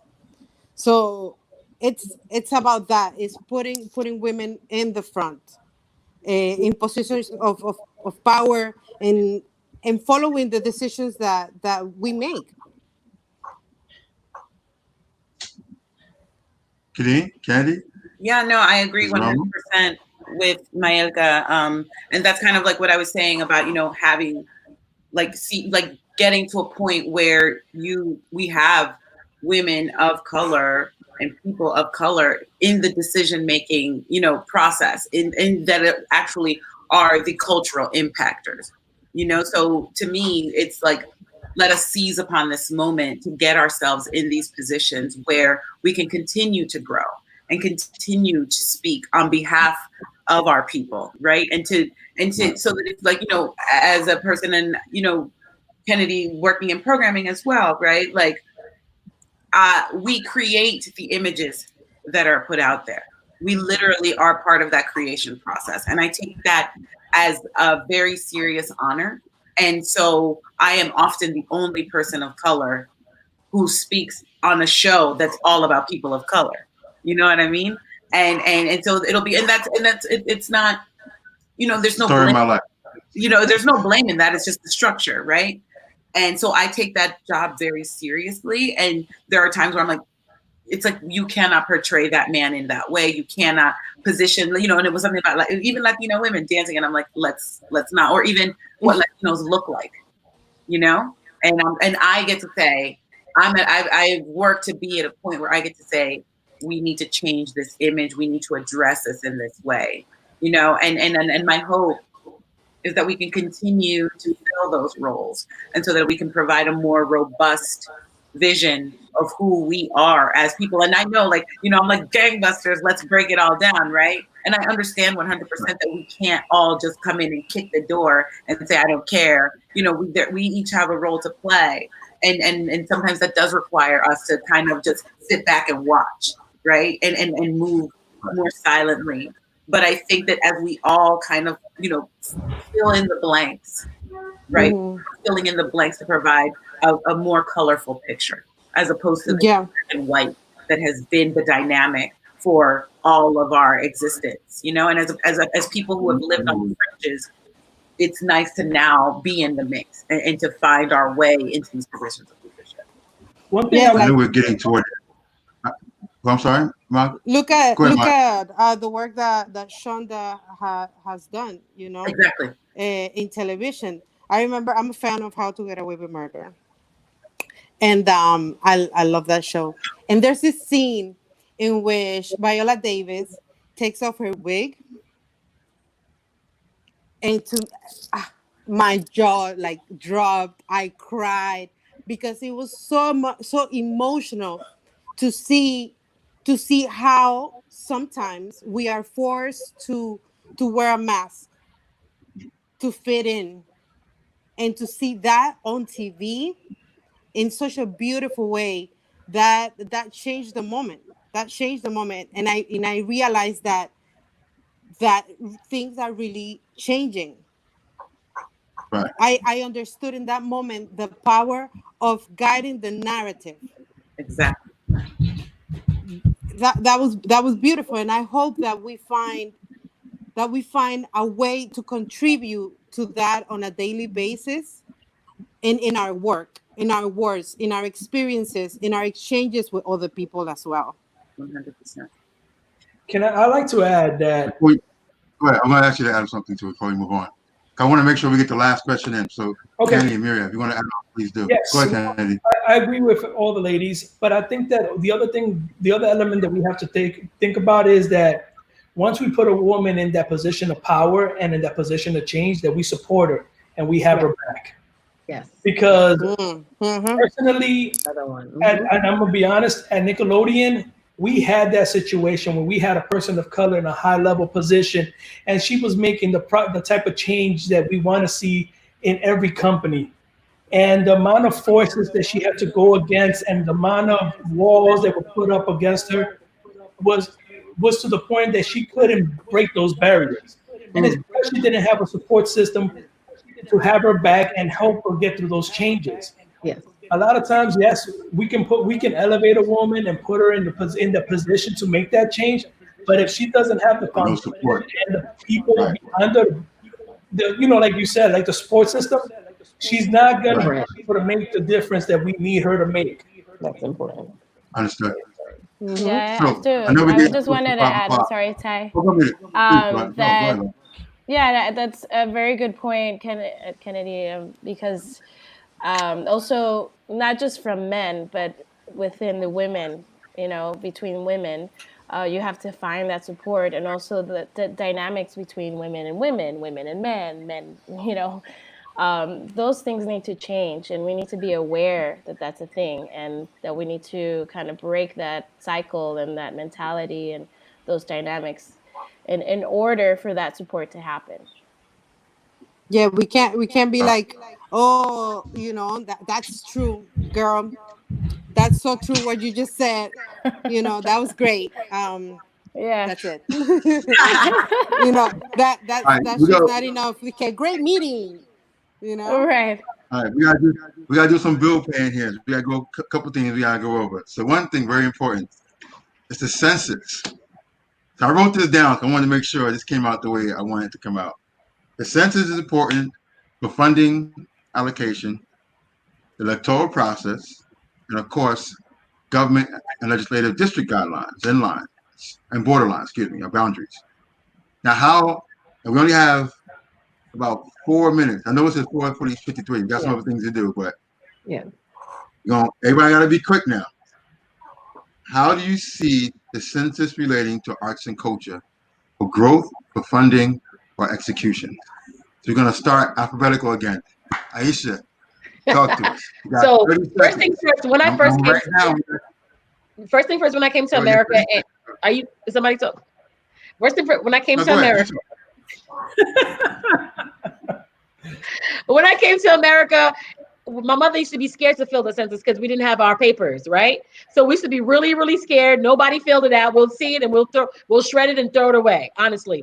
But as we were getting older, we realized the need for it because it really does help allocate funding to the districts that need it. If you don't fill it out, they're not going to know there's a need. If only one person from your district fills it out, then there's no need for big money going to your district. And a lot of the money and the allocations that come from our local Congress people, our local representatives, comes from what the count looks like. So it's really important to do it. And it was really like empowering for me to put African, because I did mine already. You could do it virtually, you could do it online, so it's easy, or you can mail it in. So I did it, and I wasn't scared to do it this time, maybe because I have my papers now. And inshallah. Right. What do you think today? Talk to me. You know, as far as the census is concerned, everything that you're saying, right? The allocation of funds in your neighborhoods, in your communities to serve your population in a way that, you know, like your schools, your roads, your social services, all of that is impacted by the cultural makeup. But take a step back. How do you identify? And as an Afro-Latina, that's a really interesting thing, right? Because I identify as Black, but a lot of Afro-Latinos or Latinos, even though we're a quarter of Latinos are identify as Afro-Latinos, they don't sometimes consider themselves Black. And that's where it gets tricky, because so therefore with identity, you know, also comes those services. So the way in which you identify is also the way in which you will be impacted by the census. You know, so I think that's also, I think that's a really interesting take on it, because as Latinos, Afro-Latinos, we're so culturally nuanced, you know? So I think that's just an interesting way to think about it. Mr. Medina. Great comment, Kadeen. I agree with you, but I also feel that the census doesn't make those questions simple and simplistic, because when you're trying to fill out those true question marks, it is so confusing to how to identify yourself, and how because you're talking about race, then you're talking about ethnicity. What are we? Which section is important to me? And I think that's something that needs to be changed. It can't always be about. I understand, and I've had this discussion in the last couple of weeks. Does the race question need to be in the census? Should it just be about the ethnicity?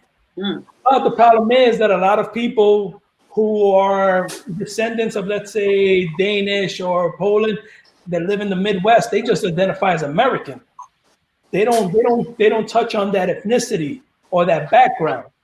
So it's a tough area to kind of address. But I do agree, you need to fill out the census, because that's the only way that the government knows how many people are in each county and each town, and how much money to allocate for the resources.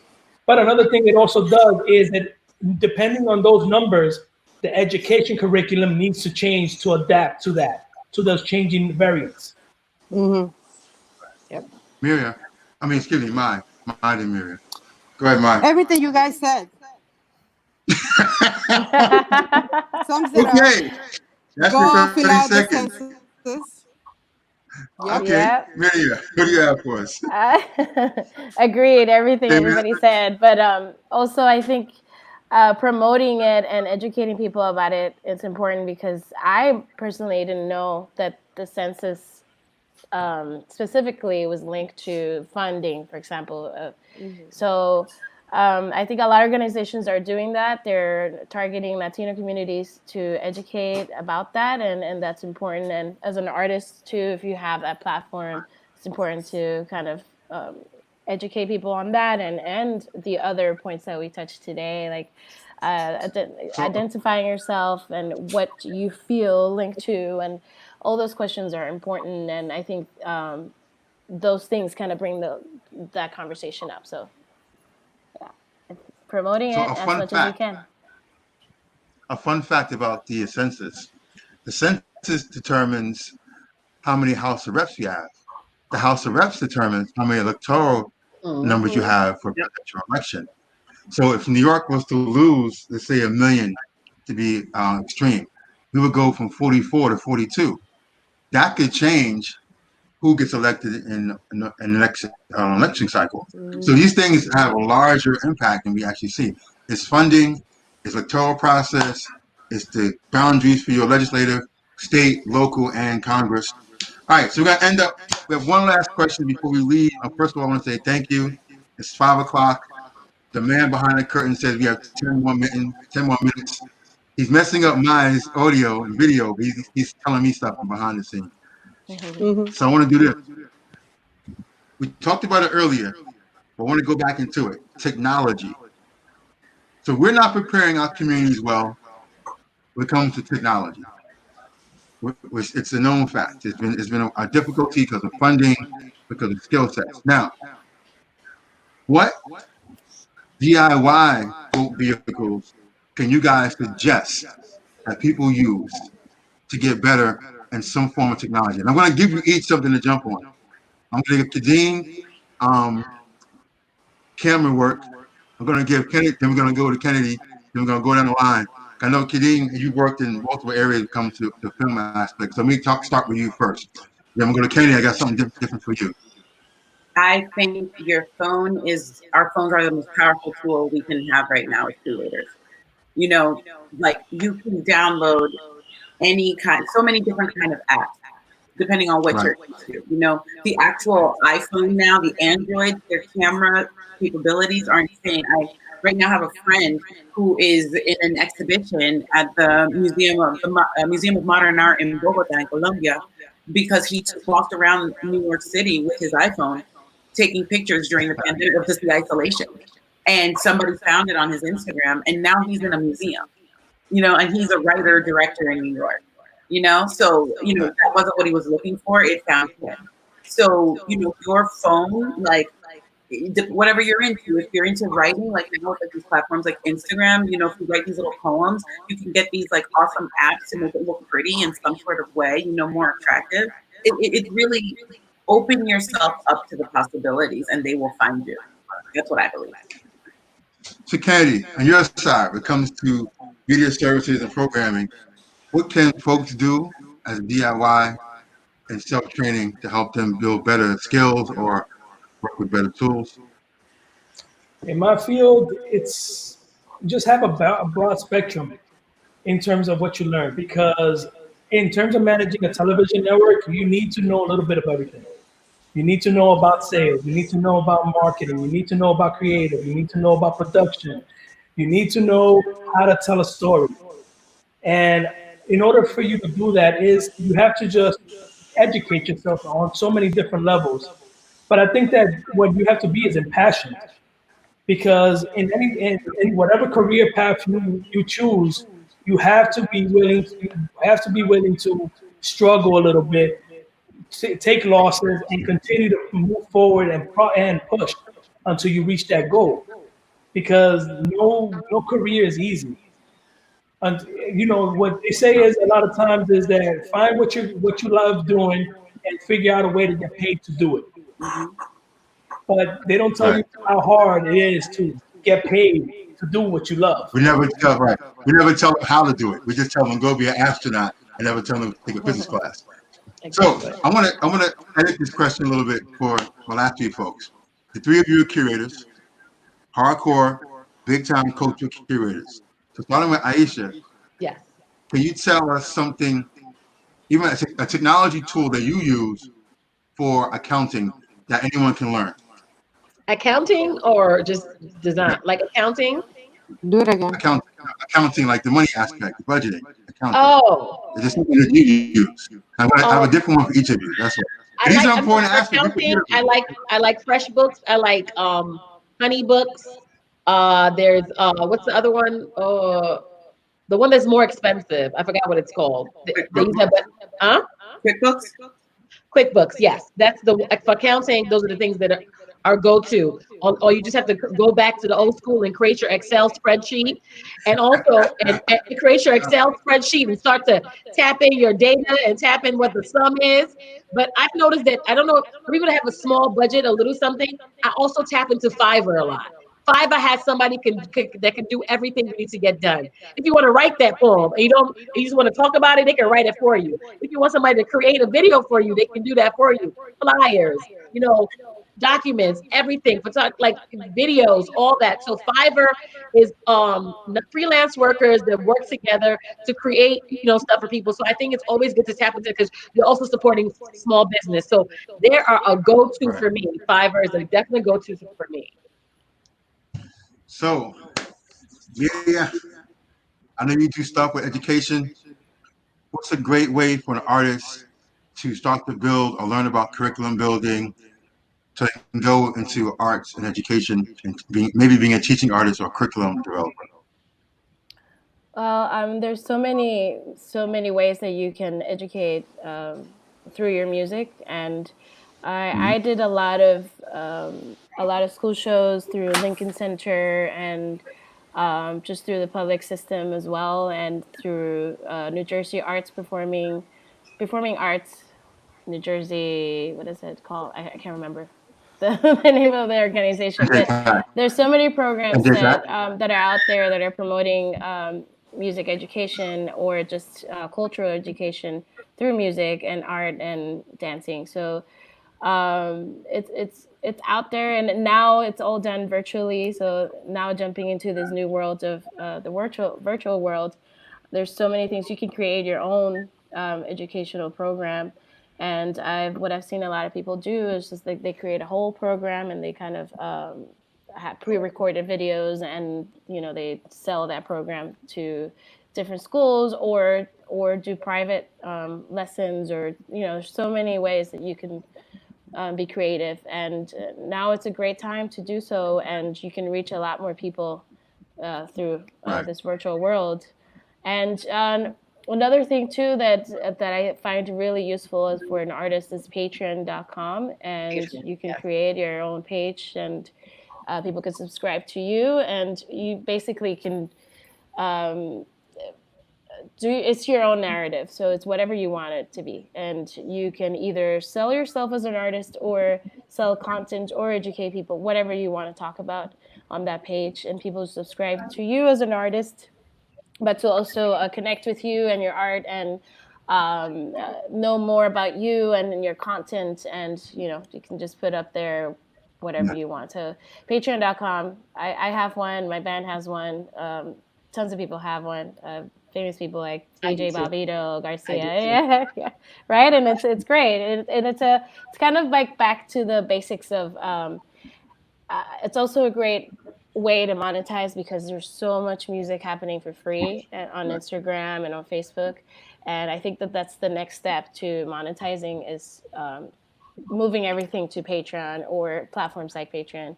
And it gives an opportunity for us to make money. I mean, I'm not touring, and I have absolutely no income other than the virtual things that I do here and there. But other than that, if it's not for Patreon, I would have absolutely nothing. So it's Another very great useful. tool like that is Bandcamp. Bandcamp also has a new feature like that as well. You can subscribe, and it also allows you to merchandise just video as well as the music. It's very similar Which one? to I'm Patreon. sorry? So Patreon. Bandcamp. Bandcamp. Oh, okay.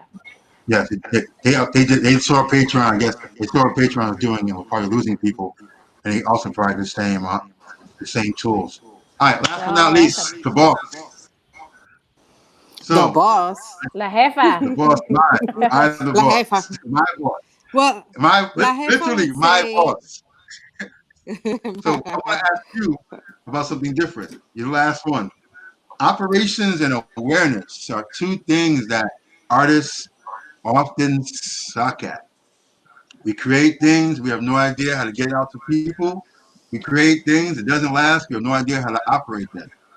I've worked with you, so I know how you work with Afro-Latino Festival. So tell some people some things they can do in terms of operations and about awareness that you think could work for artists and for media folk who are trying to make it. I think mentorship, going back to what Aisha mentioned, mentorship is important, to really inform yourself of what's needed. I feel like in this virtual world that we live in, like for the last 3 months, we have felt the need to redirect our own narratives and incorporate the times into our work. And for me, like it's a challenge. StreamYard, this whole thing, is completely new. We reach out to friends and family to make it happen, and it's part of that. who in my network knows how to do this thing? Who in my network can teach me, can give me some cues on some tips on how to operate in this virtual world. So yes, there's a lot of things that we can Google, and there's a lot of apps that we can, self-train and learn how to do that. But also reach out to people that have been doing it for the longest time, learn from them, support them. And I feel that is a way to continue this, the community, the work within the community, in a good level, and in your spirit and in your intentions too. So I'm just afraid that with this times, this visual world, we're just gonna isolate. I'm thinking about next generations, how they're gonna perceive humanity, interact. or their own humanity. So that's a whole other conversation. But yeah, reach out to your peoples. You never know who knows what and what you can learn. Right. So first of all, Kadeen, Candy, Aisha, Lydia, Mai, thank you. Thank you, thank you, thank you. You might have thought were simple responses. They were not. I made notes. I even dropped some of the things down you guys said in here in the chat because it was really, really worth the time. I'm sure everyone listening or watching is thinking the same thing. So again, thank you. Again, Afro Latino Talks, part of Afro Latino Festival. Please don't go anywhere. Or if you do go somewhere, go to IG because Young Wavy Fox is taking over from 5 to 6. That's going to be another part of our moments. We'll give shout out to those that came before us with the programming, of course, the other chat led by Mr. Mena, my man Keith, with some great ideas around food. So thank you again. Of course, everyone check out the IGs that were dropped in the chat. Make new friends, make new money, and thanks again, guys. Talk to you soon. Oh, I forgot. Thank you. One last house cleaning, don't forget. INEZ Barron, thank you again for helping to fund this, and the city council and the city. Can't forget that. And of course, once again, Afro Latino Festival for doing this annual talk. It's very important and always necessary. Thanks, everyone. Thank you. Thank you. Thank you. Bye. Thank you, everybody. Follow us. Bye. Thanks, guys. Don't forget, you guys stay in contact too with each other. Very important. Sure. You never know. We will. Nice meeting everybody. Bye. Aisha. Nice meeting everybody. I'll be hitting y'all up on Instagram. Yes. Yes. Bye, All right, bye. Bye. Bye, beloved. All right, Kenny. And Kadeen, thank you again. Now how do I make a sure we signed out?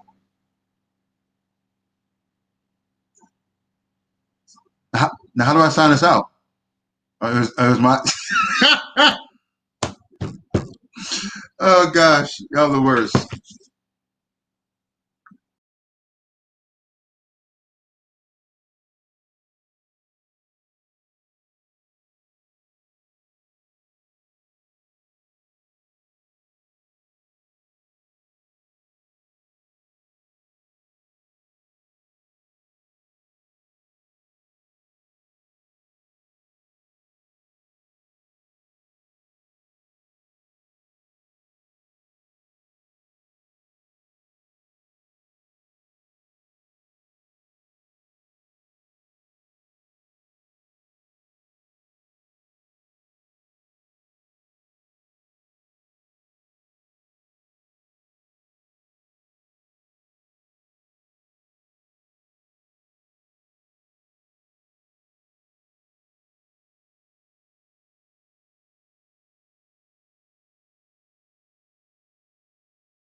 It's just really amazing to anthropologist, and she's an award-winning author.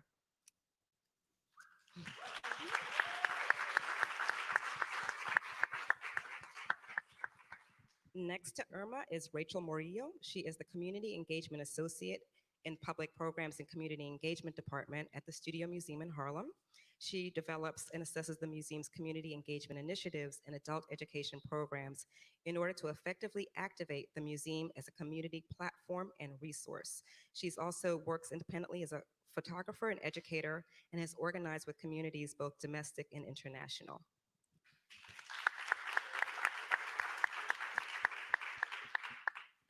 Next to Rachel is Lanisa Kitchener. She has 15 years of leadership experience in administration, scholarly engagement, and educational programming, particularly relevant to Africa, the African diaspora, and the global community. She oversees a 60-member team consisting of education curators and volunteer staff in her role as Director of Education and Scholarly Initiatives at the Smithsonian's National Museum of African Art.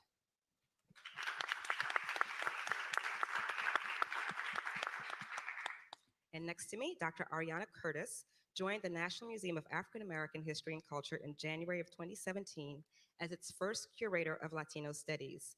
In this role, she is responsible for interpreting topics and issues related to U.S. Latino, Afro-Latino, African American and Latino, and diaspora communities. Previously, she was curator of Latino studies at the Smithsonian's Anacostia Community Museum.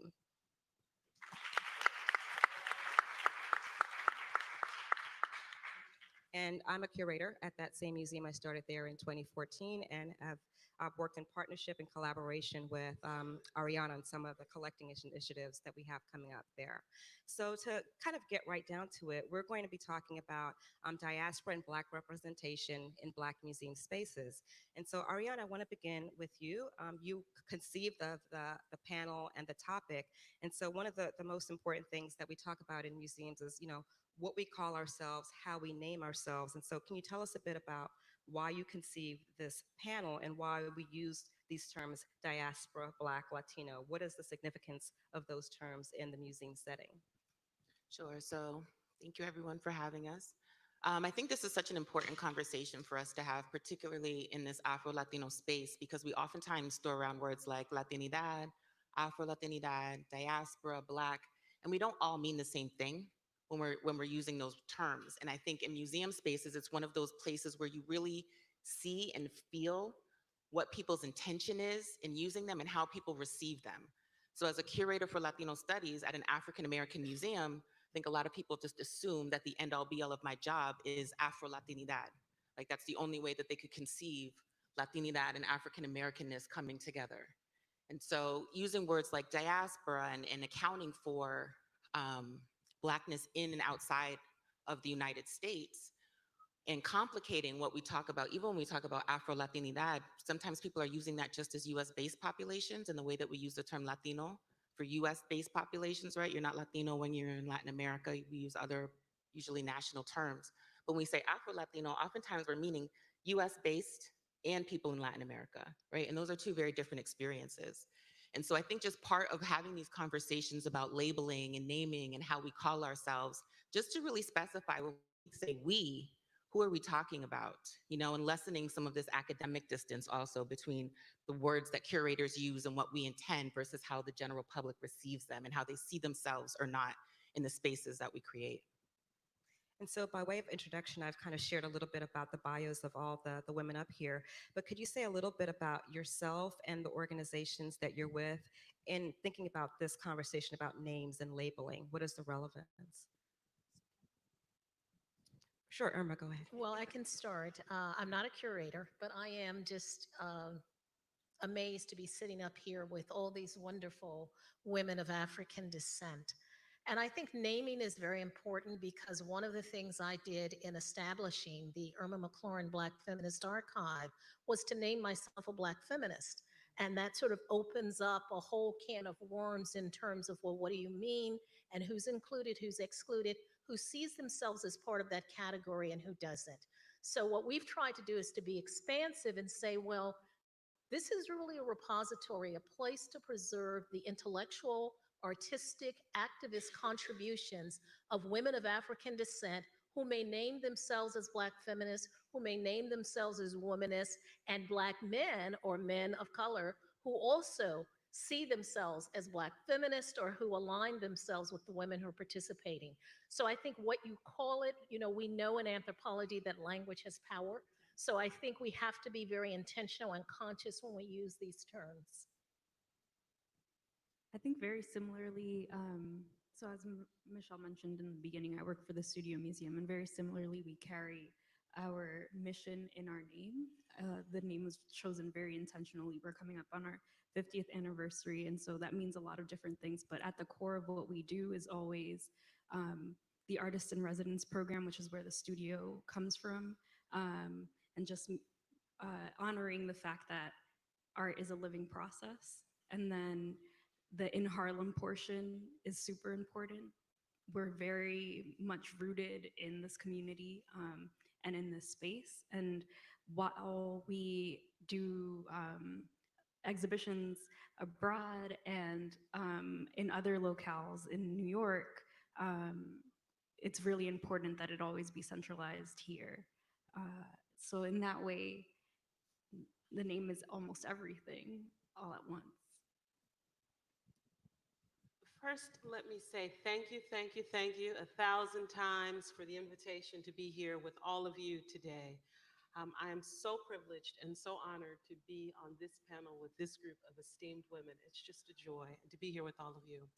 When I think of the name of the museum that I currently work at, the National Museum of African Art, I can't help but to think of the Director Emeritus, Dr. Janetta Betch-Cole, who just recently retired from the museum. She had a way of welcoming people when they came into the museum, and I will not try to emulate her speech art. It is an art, and it's hers, and she owns it. But if any of you are so interested and haven't yet seen that art in practice, I just encourage you to Google her, to YouTube, how she would welcome people to the National Museum of African Art.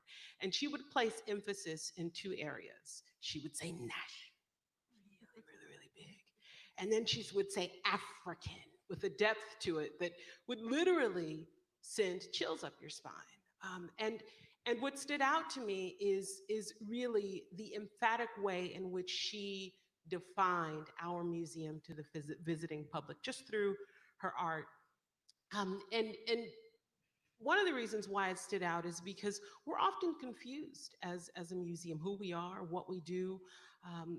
To be honest with you, Michelle and Ariana, folks call us and say, how can we get tickets? How can we get in? Because the assumption is that, well, you got to clump Africa and African American all together. There's just this one kind of, homogenous grouping, that there has to be, the two considered in context. And while there is benefit to looking at our respective communities in tandem, I think there's also a real beauty in understanding the richness and diversity of our communities.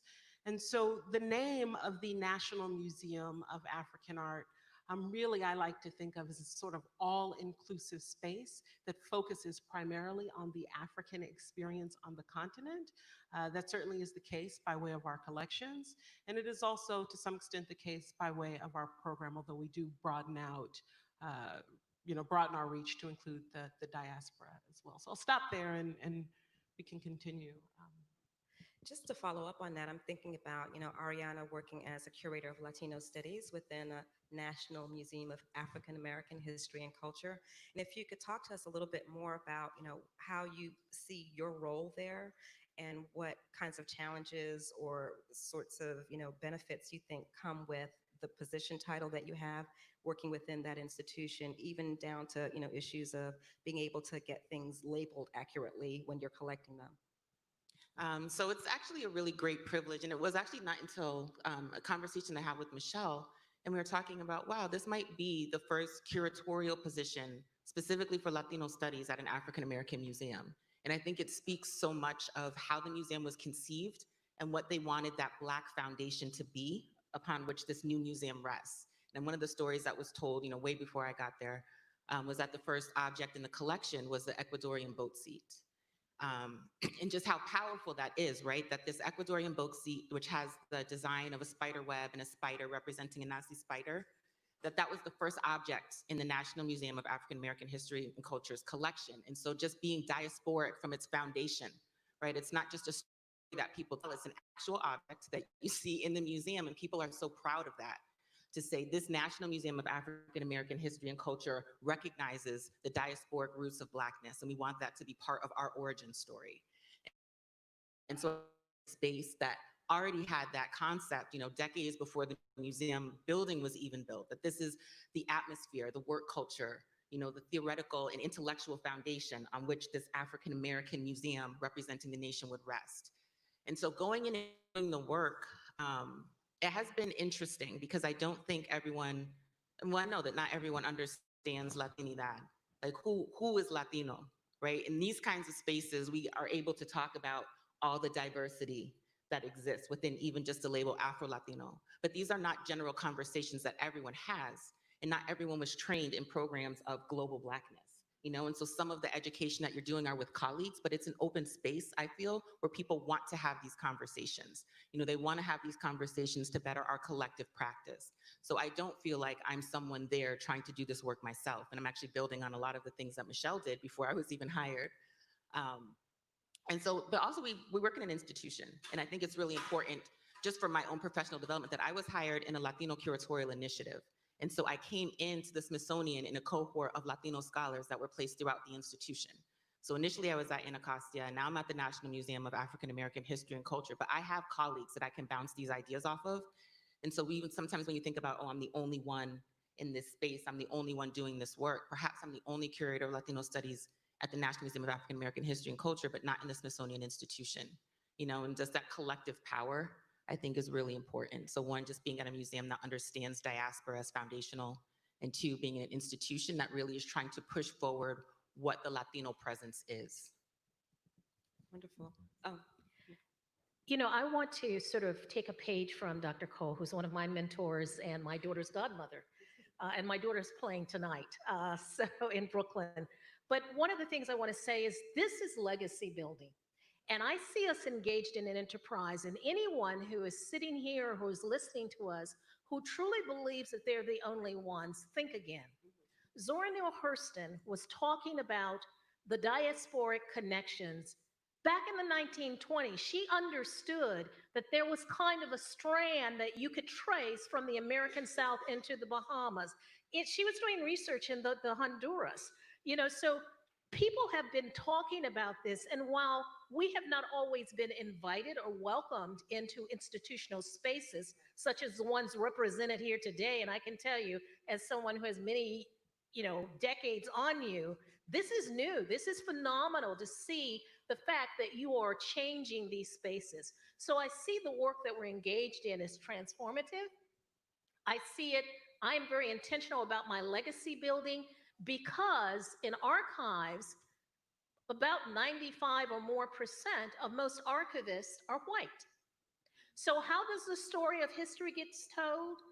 Historians go to the archives, right? And they look at what's there. And if we're not there, then our story doesn't get told.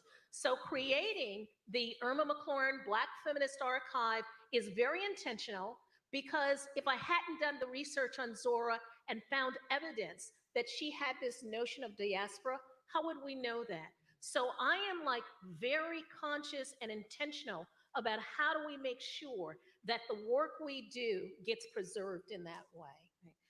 Tech, please clap, yes.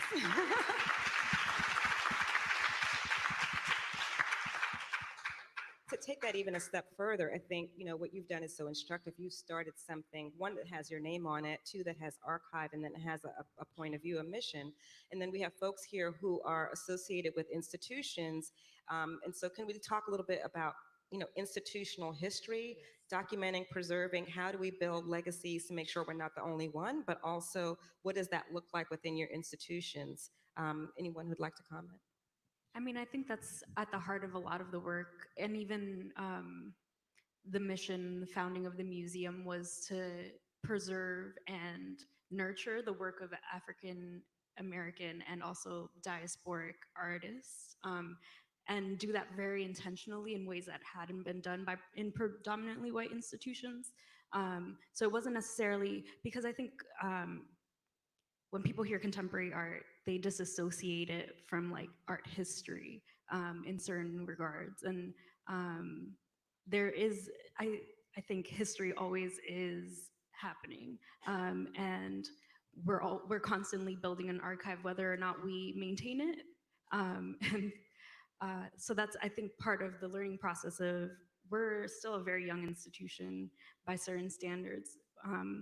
We are coming up, like I said, on our 50th anniversary, and so there are definitely holes in our own timelines and our own archive keeping, but at the same time, I'm so appreciative of all of the work that has already been done, and how intentional we've been in preserving that story, because if we don't do it, who else will? So just to follow on that, the National Museum of African Art was founded in 1964 by a Foreign Service officer and retired teacher at that point, Warren Robbins. And what's really interesting when we talk about the archive is that Warren Robbins actually did not have any interest, well, I won't say any interest, but any training in African art, in the subject of African art. He happened to be in Europe, and he happened to stumble past a gallery. He happened to pick up an object there, and then that piqued his interest. But what's really fascinating is that he decided that he would found this museum, 2 buildings on Capitol Hill, at a time of horrific racial tension in this country. And the whole idea was that it would be a space for cross-cultural communication on one end, and then at the opposite end, it would be a place where African Americans can go to understand their rich ancestral past and have, by turn, a greater sense of pride. So I'm just going to stop and let that sit for a moment, because when you think about it, there's a sort of patronizing element to that. It's a little problematic there. But then he takes it a step further, because he's not yet trained in the subject of African art in a formal way. And he decides to go over to Howard University. And if you look at the books that are printed to date, it describes Warren Robbins' relationship with James Porter there. It's this beautiful sort of relationship. And at one point it was. But the relationship progresses, and then you start to dig into Warren Robbins' papers. And you fast forward, and then now Jeff Donaldson is chair of the program at Howard University. And what you see is that Warren Robbins is now writing letters to donors, to supporters of the art department at Howard University. And he's basically saying in these letters, don't give to Howard. Give your objects to me. And there's a point when you're reading the archive and you're like, wait a minute, buddy, you got all your knowledge from Howard University. How could you turn around and bite that hand that had fed you so well, such that you now have, my goodness, a remarkable collection, really that's unparalleled. I bring up this history partly because the archives are so powerful. What we collect, who goes back, and who combs through those archives. There's really, I think, a critical work that needs to be done by those of us who are in this room. I know many of us are already doing that work, but really this is a plug and a push and a plea to say, A, keep everything, store it, catalog it, and then also when we think that we are alone and when we think that we are the onlys, when you go back into that archive, you'll find out that the roads that we are walking, the paths that we are traveling, have actually been walked before. And they serve as, the archives for me anyway, have served as phenomenal how-to guides. How in the hell do I deal with this microaggression? Right? Well, I go to the archive because somebody has done that. Zora Neale Hurston had done that, right? And that's where I find my peace. And so somewhere with all the dust mites and everything else is little old Anissa finding her way, largely because somebody thought enough of us to keep the record. And just building on that,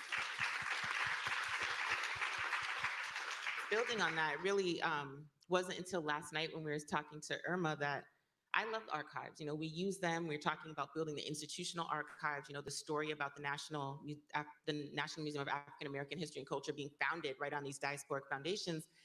And, you know, Irma said, well, are you writing? You know, we too are history makers. You know, we're at this beautiful moment in history and we're seeing the opening of a national museum and we are there. You know, we are part of it. We are contributing to it. And so I think sometimes I even just depersonalize myself from it, like making sure that this moment is preserved, or the general feeling was preserved, or visitor experience is preserved, and not always placing ourselves as culture workers in that narrative. And she said, if you don't say what you were thinking, someone else is going to put those words in your mouth. So not even just going to the archives as inspiration and understanding, where other people have been, but also remembering to place yourself in there and do your own writing, because we all are, like Rachel said, we're creating history. History is happening now, and we're part of it. That's an excellent point. And, the conversation is also about positioning yourself and thinking about that phrase, when and where I enter, or even when and where and how I enter. But if all of you could talk a bit about, why did you choose this profession, and what do you see your precise role as within it, and the variety of professions, that it might not be only what you're representing today, but what you represent in the broader experience that you've had. So I am the queen of reinvention, and I have reinvented myself numerous times. First, as someone with a master's of fine arts and creative writing. So I had a host stint when I was a poet, and did political poetry and trained under Sonia Sanchez. Had the opportunity to work with Chinua Achebe. So I've been, I've had some great opportunities. Baldwin when he was at UMass. And sort of cut my teeth on Chinua Achebe's first magazine, Okiki. Well, those chops that I developed editing later came in handy when I became an anthropologist, a born-again anthropologist, and took over the journal of the Association of Black Anthropologists, Transforming Anthropology. But I still have the letters between myself and Chinua about the magazine, because I became the U.S. correspondent, sort of sending things out from here. But it's sort of embedded in me, this respect and appreciation for holding on to things. And I'm very fortunate, because my mother kept all of my science fair certificates, the little book of poetry that I wrote when I was 8 years old. She kept it. I got it. And so I think we so often are concerned, we talk about the sort of biological way in which we trace our DNA, but there's material culture and ways in which we can trace. So think about the letters, that you've written, or the cards that you receive. I keep all of those things, because often we see the end product of something. We see the final piece of art, or we see the book, or we hear the song, but we don't know how people got there. So one of the pivotal moments for me was being at the Beinecke Library at Yale and looking through the correspondence between Langston Hughes and Zora Neale Hurston. And there's a whole story behind that I won't go into, but there's a moment in which I am looking at the manuscript for Their Eyes Are Watching God.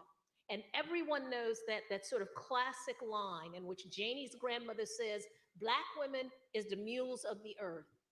And I discovered that it didn't just flow out of Zora's head, it's an insertion typed on the back of the manuscript.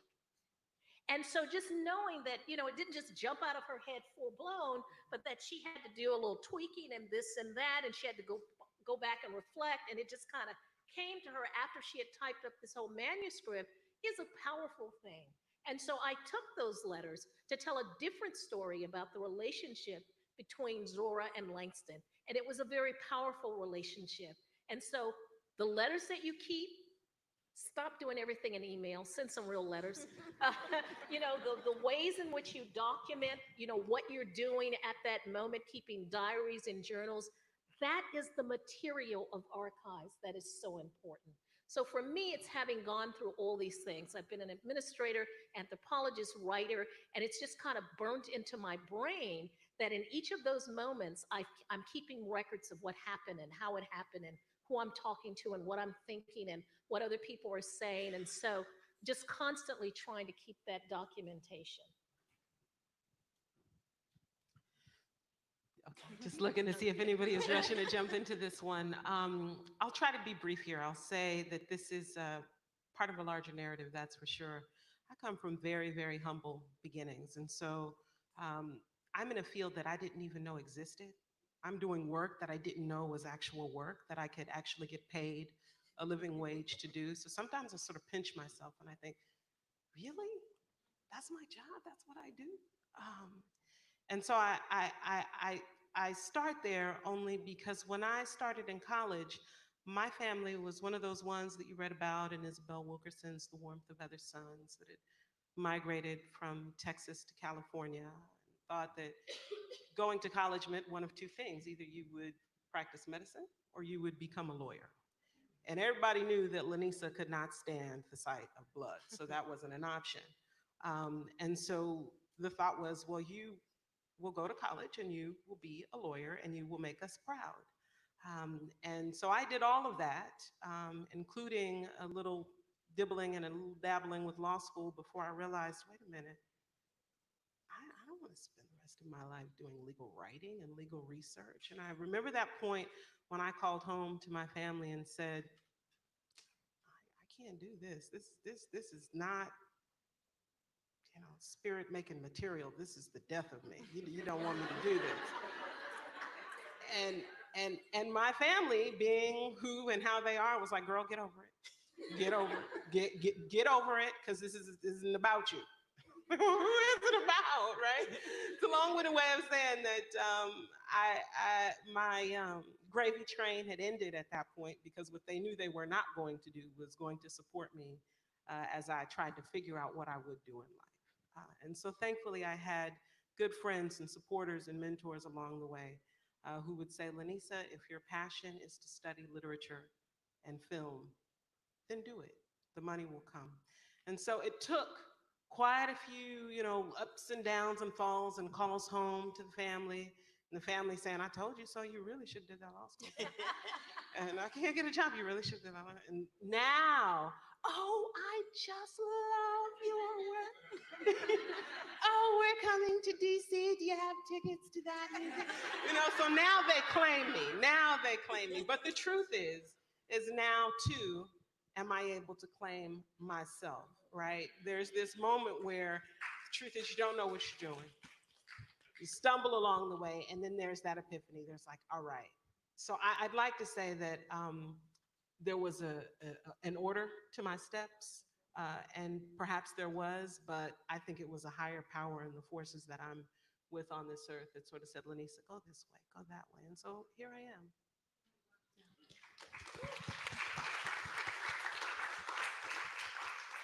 Yeah, that resonates so much for me, especially as someone who's just starting out on their career path. I think I feel super lucky to be in the position that I am and to be able to work with people who share my passions and who have a similar vision of how we move forward in this world. And I think, so my background also very similar to yours. I graduated with a degree in sociology and anthropology, which in and of itself was a fight. Being the child of immigrants and an immigrant myself, I was definitely supposed to be a doctor, a lawyer, or a banker, not anything else. But I think I also came from two very, very creative people who at a young age were pushed on different paths. And so I see myself as sort of being the fulfillment of those wishes as well. But to then also find community and find voices and institutions and people doing the work at such a young age, I think is super lucky on my part. And I think says a lot about where we are as a people in terms of our development and in terms of our consciousness, really. I know that you were joking about your family, but there are so many people who are just now coming into an awakening, an understanding of how important this work is and has always been. And so there's a movement forward and backwards that happens. And to be a part of that and sort of help facilitate that and open the gates for people, because so much of going into the archives for me as well is realizing that a lot of how power works and a lot of how all of these power structures that we're constantly fighting against continue is they stay mystified. No one understands how they work, and even the people who make it to a certain point, because they didn't write things down or save their emails or journal, don't remember how they got to that point. And so we are stuck in a cycle of perpetual powerlessness and misunderstanding until we actually take hold of that and are able to take care of that. Let's stay with that for a moment. I'll just, Me? Oh, I was just about to insert myself. But one of the reasons I was attracted to curating is because I saw it as a position that did have a lot of power in it, a lot of power to shape a narrative, create and shape a narrative, change a narrative. And so I wanted to ask you all to, maybe give us a specific example of something that you do or something that's part of your role with your institutions that helps you to take power, shape power, transform narrative, build community. It could be a variety of different things, but Ariana, why don't you start and go down? Yeah, I would say two things really. Well, so one, just in the process of creating exhibitions, one of the great joys has been, having artists say, my piece is in the collection of the Smithsonian. And because of the work that we do, whether it be Latino focused, Black focused, African American focused, understanding how institutional spaces work, a lot of these artists or community leaders or activists, the Smithsonian was not collecting their stuff. So to be able to start creating that change where people are saying, my stuff is in the Smithsonian, you start creating precedents for other institutions to also collect. It adds this gravitas to a resume, to a CV to say, yes, in the collection of the Smithsonian Institution. And it is really one of the great joys of our job to be able to facilitate that for deserving people. And I'd say on the other side of that is taking, especially young people, through exhibitions. I opened an exhibition at the Anacostia Community Museum about Latino migration. It's called Gateways. And it's about Latino migration in Washington, D.C., Baltimore, Maryland, Charlotte, North Carolina, and Raleigh-Durham, North Carolina. These places where there's been a tremendous amount of growth of Latino communities that people aren't necessarily looking at. And this dual language elementary school program from Parkview in Washington, D.C., they came through, and it's a predominantly immigrant and predominantly Latino school group. And their eyes just lit up when I started speaking to them in Spanish. Most of them had never been to a museum before, and they ran directly to the iPads.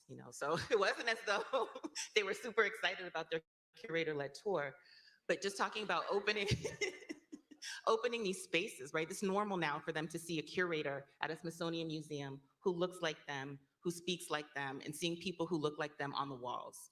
That's just now a normal experience for them. So just that two-tiered of being able to open these spaces for artists and activists for their work to be in the Smithsonian, and also to be able to open these spaces for younger people to see themselves in the Smithsonian in that way.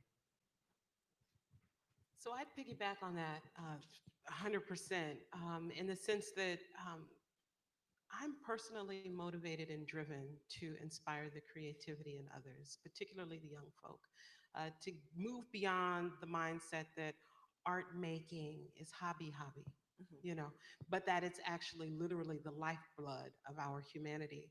And so when I think of children, when I think of young folk, when I think of older folk coming into the museum as well, partly it's about the object, but beyond the objects that we have on display, it's about the experience for me. And it's about getting them to see that, to be blunt, museums can be somewhat stuffy spaces, but this is your house. In the case of the Smithsonian, this is a public institution, this is your house. So anything that you see on these walls, anything that inspires you, that moves you, that is part of your treasure trust. We don't own that stuff. You own that stuff in a matter of speaking, but you also have the power to create that stuff. And so, the truth is, at least in our case, at the National Museum of African Art, you're at the top of the food chain when your exhibit, when your artwork is part of our permanent collection. You've made it, right? But as we talked about before, there are steps to making it. And so my goal with everybody that comes into that museum is to get them to see that, again, this thing we call creativity, it's ours for the doing, for the making, for the owning, ongoing, all the time, always. Yeah, I think my bread and butter is getting people into that creative process. As someone who works within a museum, but not in an exhibition or not in a curatorial capacity, what I do is making sure that people know that this is their home and that they have these tools through programming. And so literally my job is just to be a honeypot is the way that I think of it, so that it's irresistible. You see it from the outside, you see the activity that's going on from the outside, and you feel it calling you to a point where you can't resist. Because I think just because museums are institutions, there's always going to be some level of a barrier of entry.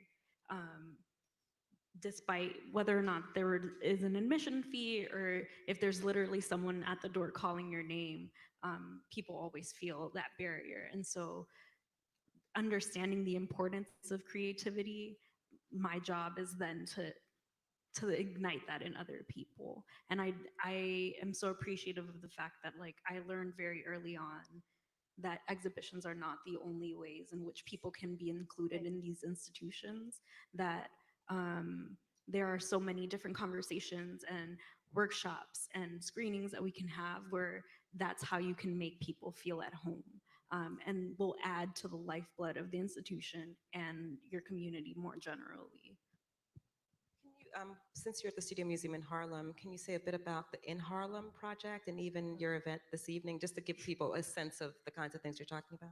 Yes, so our In Harlem initiative is something that launched officially last summer with the opening of some parks projects that we have. So we have up now in 4 of the historic parks in Harlem, public art installations that were specifically commissioned by the museum with artists that we have close relationships with. And the idea is to sort of take what we've been doing for so long and bring that out into the community, so that we're not only asking people to enter our space on our terms, but we're also meeting people where they are.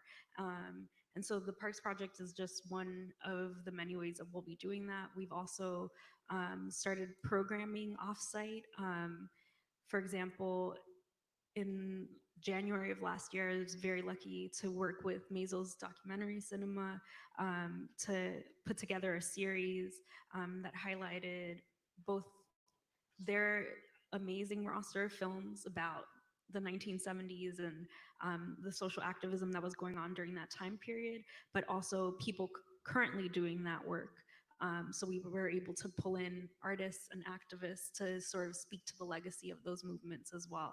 And so what we're seeing is that in leaving our physical space, we're exploring liminal and intersectional spaces that are so rich and are actually like where the work is happening now. And so in that way, it's changing our entire perspective of how we do our work. And then you were asking about Uptown Fridays, which is one of our longest ongoing series and is a great example, I think, of a program that really welcomes people, because it's literally just a huge party in our courtyard. You all are definitely welcome to come. We just dance and we drink out there. People go in to the galleries to experience the art, but really it's a moment to just come together and be and feel the collective power of being amongst people that are called to that space in a similar way. So I'm an instigator. And you know, instigators like to just get in and stir stuff up. And in some ways, that's what I'm doing. Just to be clear, my father had a second-grade education. My mother dropped out of high school and graduated from night school the same year I did. I grew up in the Henry Horner Project, so I'm not coming from silver spoon stuff. So I moved from that to the moment at which I am working as a program officer at the Ford Foundation. I have a $10 million portfolio, and I get to fund the things that are near and dear to my heart. I get to fund women's studies, Black studies, research on race, class, and gender. Yeah. And I did that for almost 3 years. But more importantly, I got to fund museums. And when museums want money, they'll tell you everything. So I got to hear the backstory from the American Museum of Natural History that's trying to reinvent itself, right? I met Lonnie when he was going around looking for money, you know, trying to get, you know, support. The Mamie Clayton Library and Museum in California, which is the largest privately owned collection of Black material and the only one on the West Coast, that was started by a woman who was a librarian at UCLA, tried to get them to like collect this stuff and they weren't interested. So she began to collect it, right? The Field Museum, and I could go on and on. So I had a chance to see that and listening to that and understanding that these institutions and individuals are shaping the way in which we come to know and understand not only our present, but our past and our future. So that sort of inspired me. And I would say, then the second moment was making the decision. I asked other people, you know, do you want my papers? And nobody was interested because I'm not big time, right? I don't have a star against my name. And so being conscious of that, I said, I'll just do it myself. And so fortunately, I was able to have a conversation with my alma mater, the University of Massachusetts Amherst, and realized that I had been there at a critical moment when Shirley Graham Du Bois was there. They had purchased the Du Bois papers. And even though they've had all these presidential changes, they had never taken the name of Du Bois off the library. That's pretty powerful for a white institution. It was also one of the first, if not the first, to have a Black president back in 1973 when I started there. Okay, so that shaped that institution a particular kind of way. And then I started looking at what were the kinds of things they were doing. And so literally picked up, did a cold call to the librarian in special collections and said, you know, I've got my stuff, here's what I want to do. And he just said, I just made his day. And it's been a partnership and a collaboration since then, but it's being very intentional. I come from a generation, first generation in college. And when I think about my colleagues and I think about the stuff we produced and the papers, the published, the unpublished, the works, the things, the speeches, if I dropped dead tomorrow, my family would come in, bless their hearts, because they're operating in a whole different world, and say, let's just get rid of that stuff. Which is almost what happened to Zora's things. She died penniless. It can happen to any of us. And they were burning her stuff because that's what they used to do to poor people's stuff. And a deputy sheriff came along, Black, who kind of remembered this woman who, you know, was a writer at one point and literally snatched her stuff out of the fire, kept it on his porch in a little freezer, and one day gave it to the University of Florida. Didn't ask for any money, just thought they should have it. And so when you go to see some of her papers there, they are singed as a symbol of it almost disappearing. And so I am absolutely committed to ensuring that the work of my colleagues and my friends and the activists that you all may tell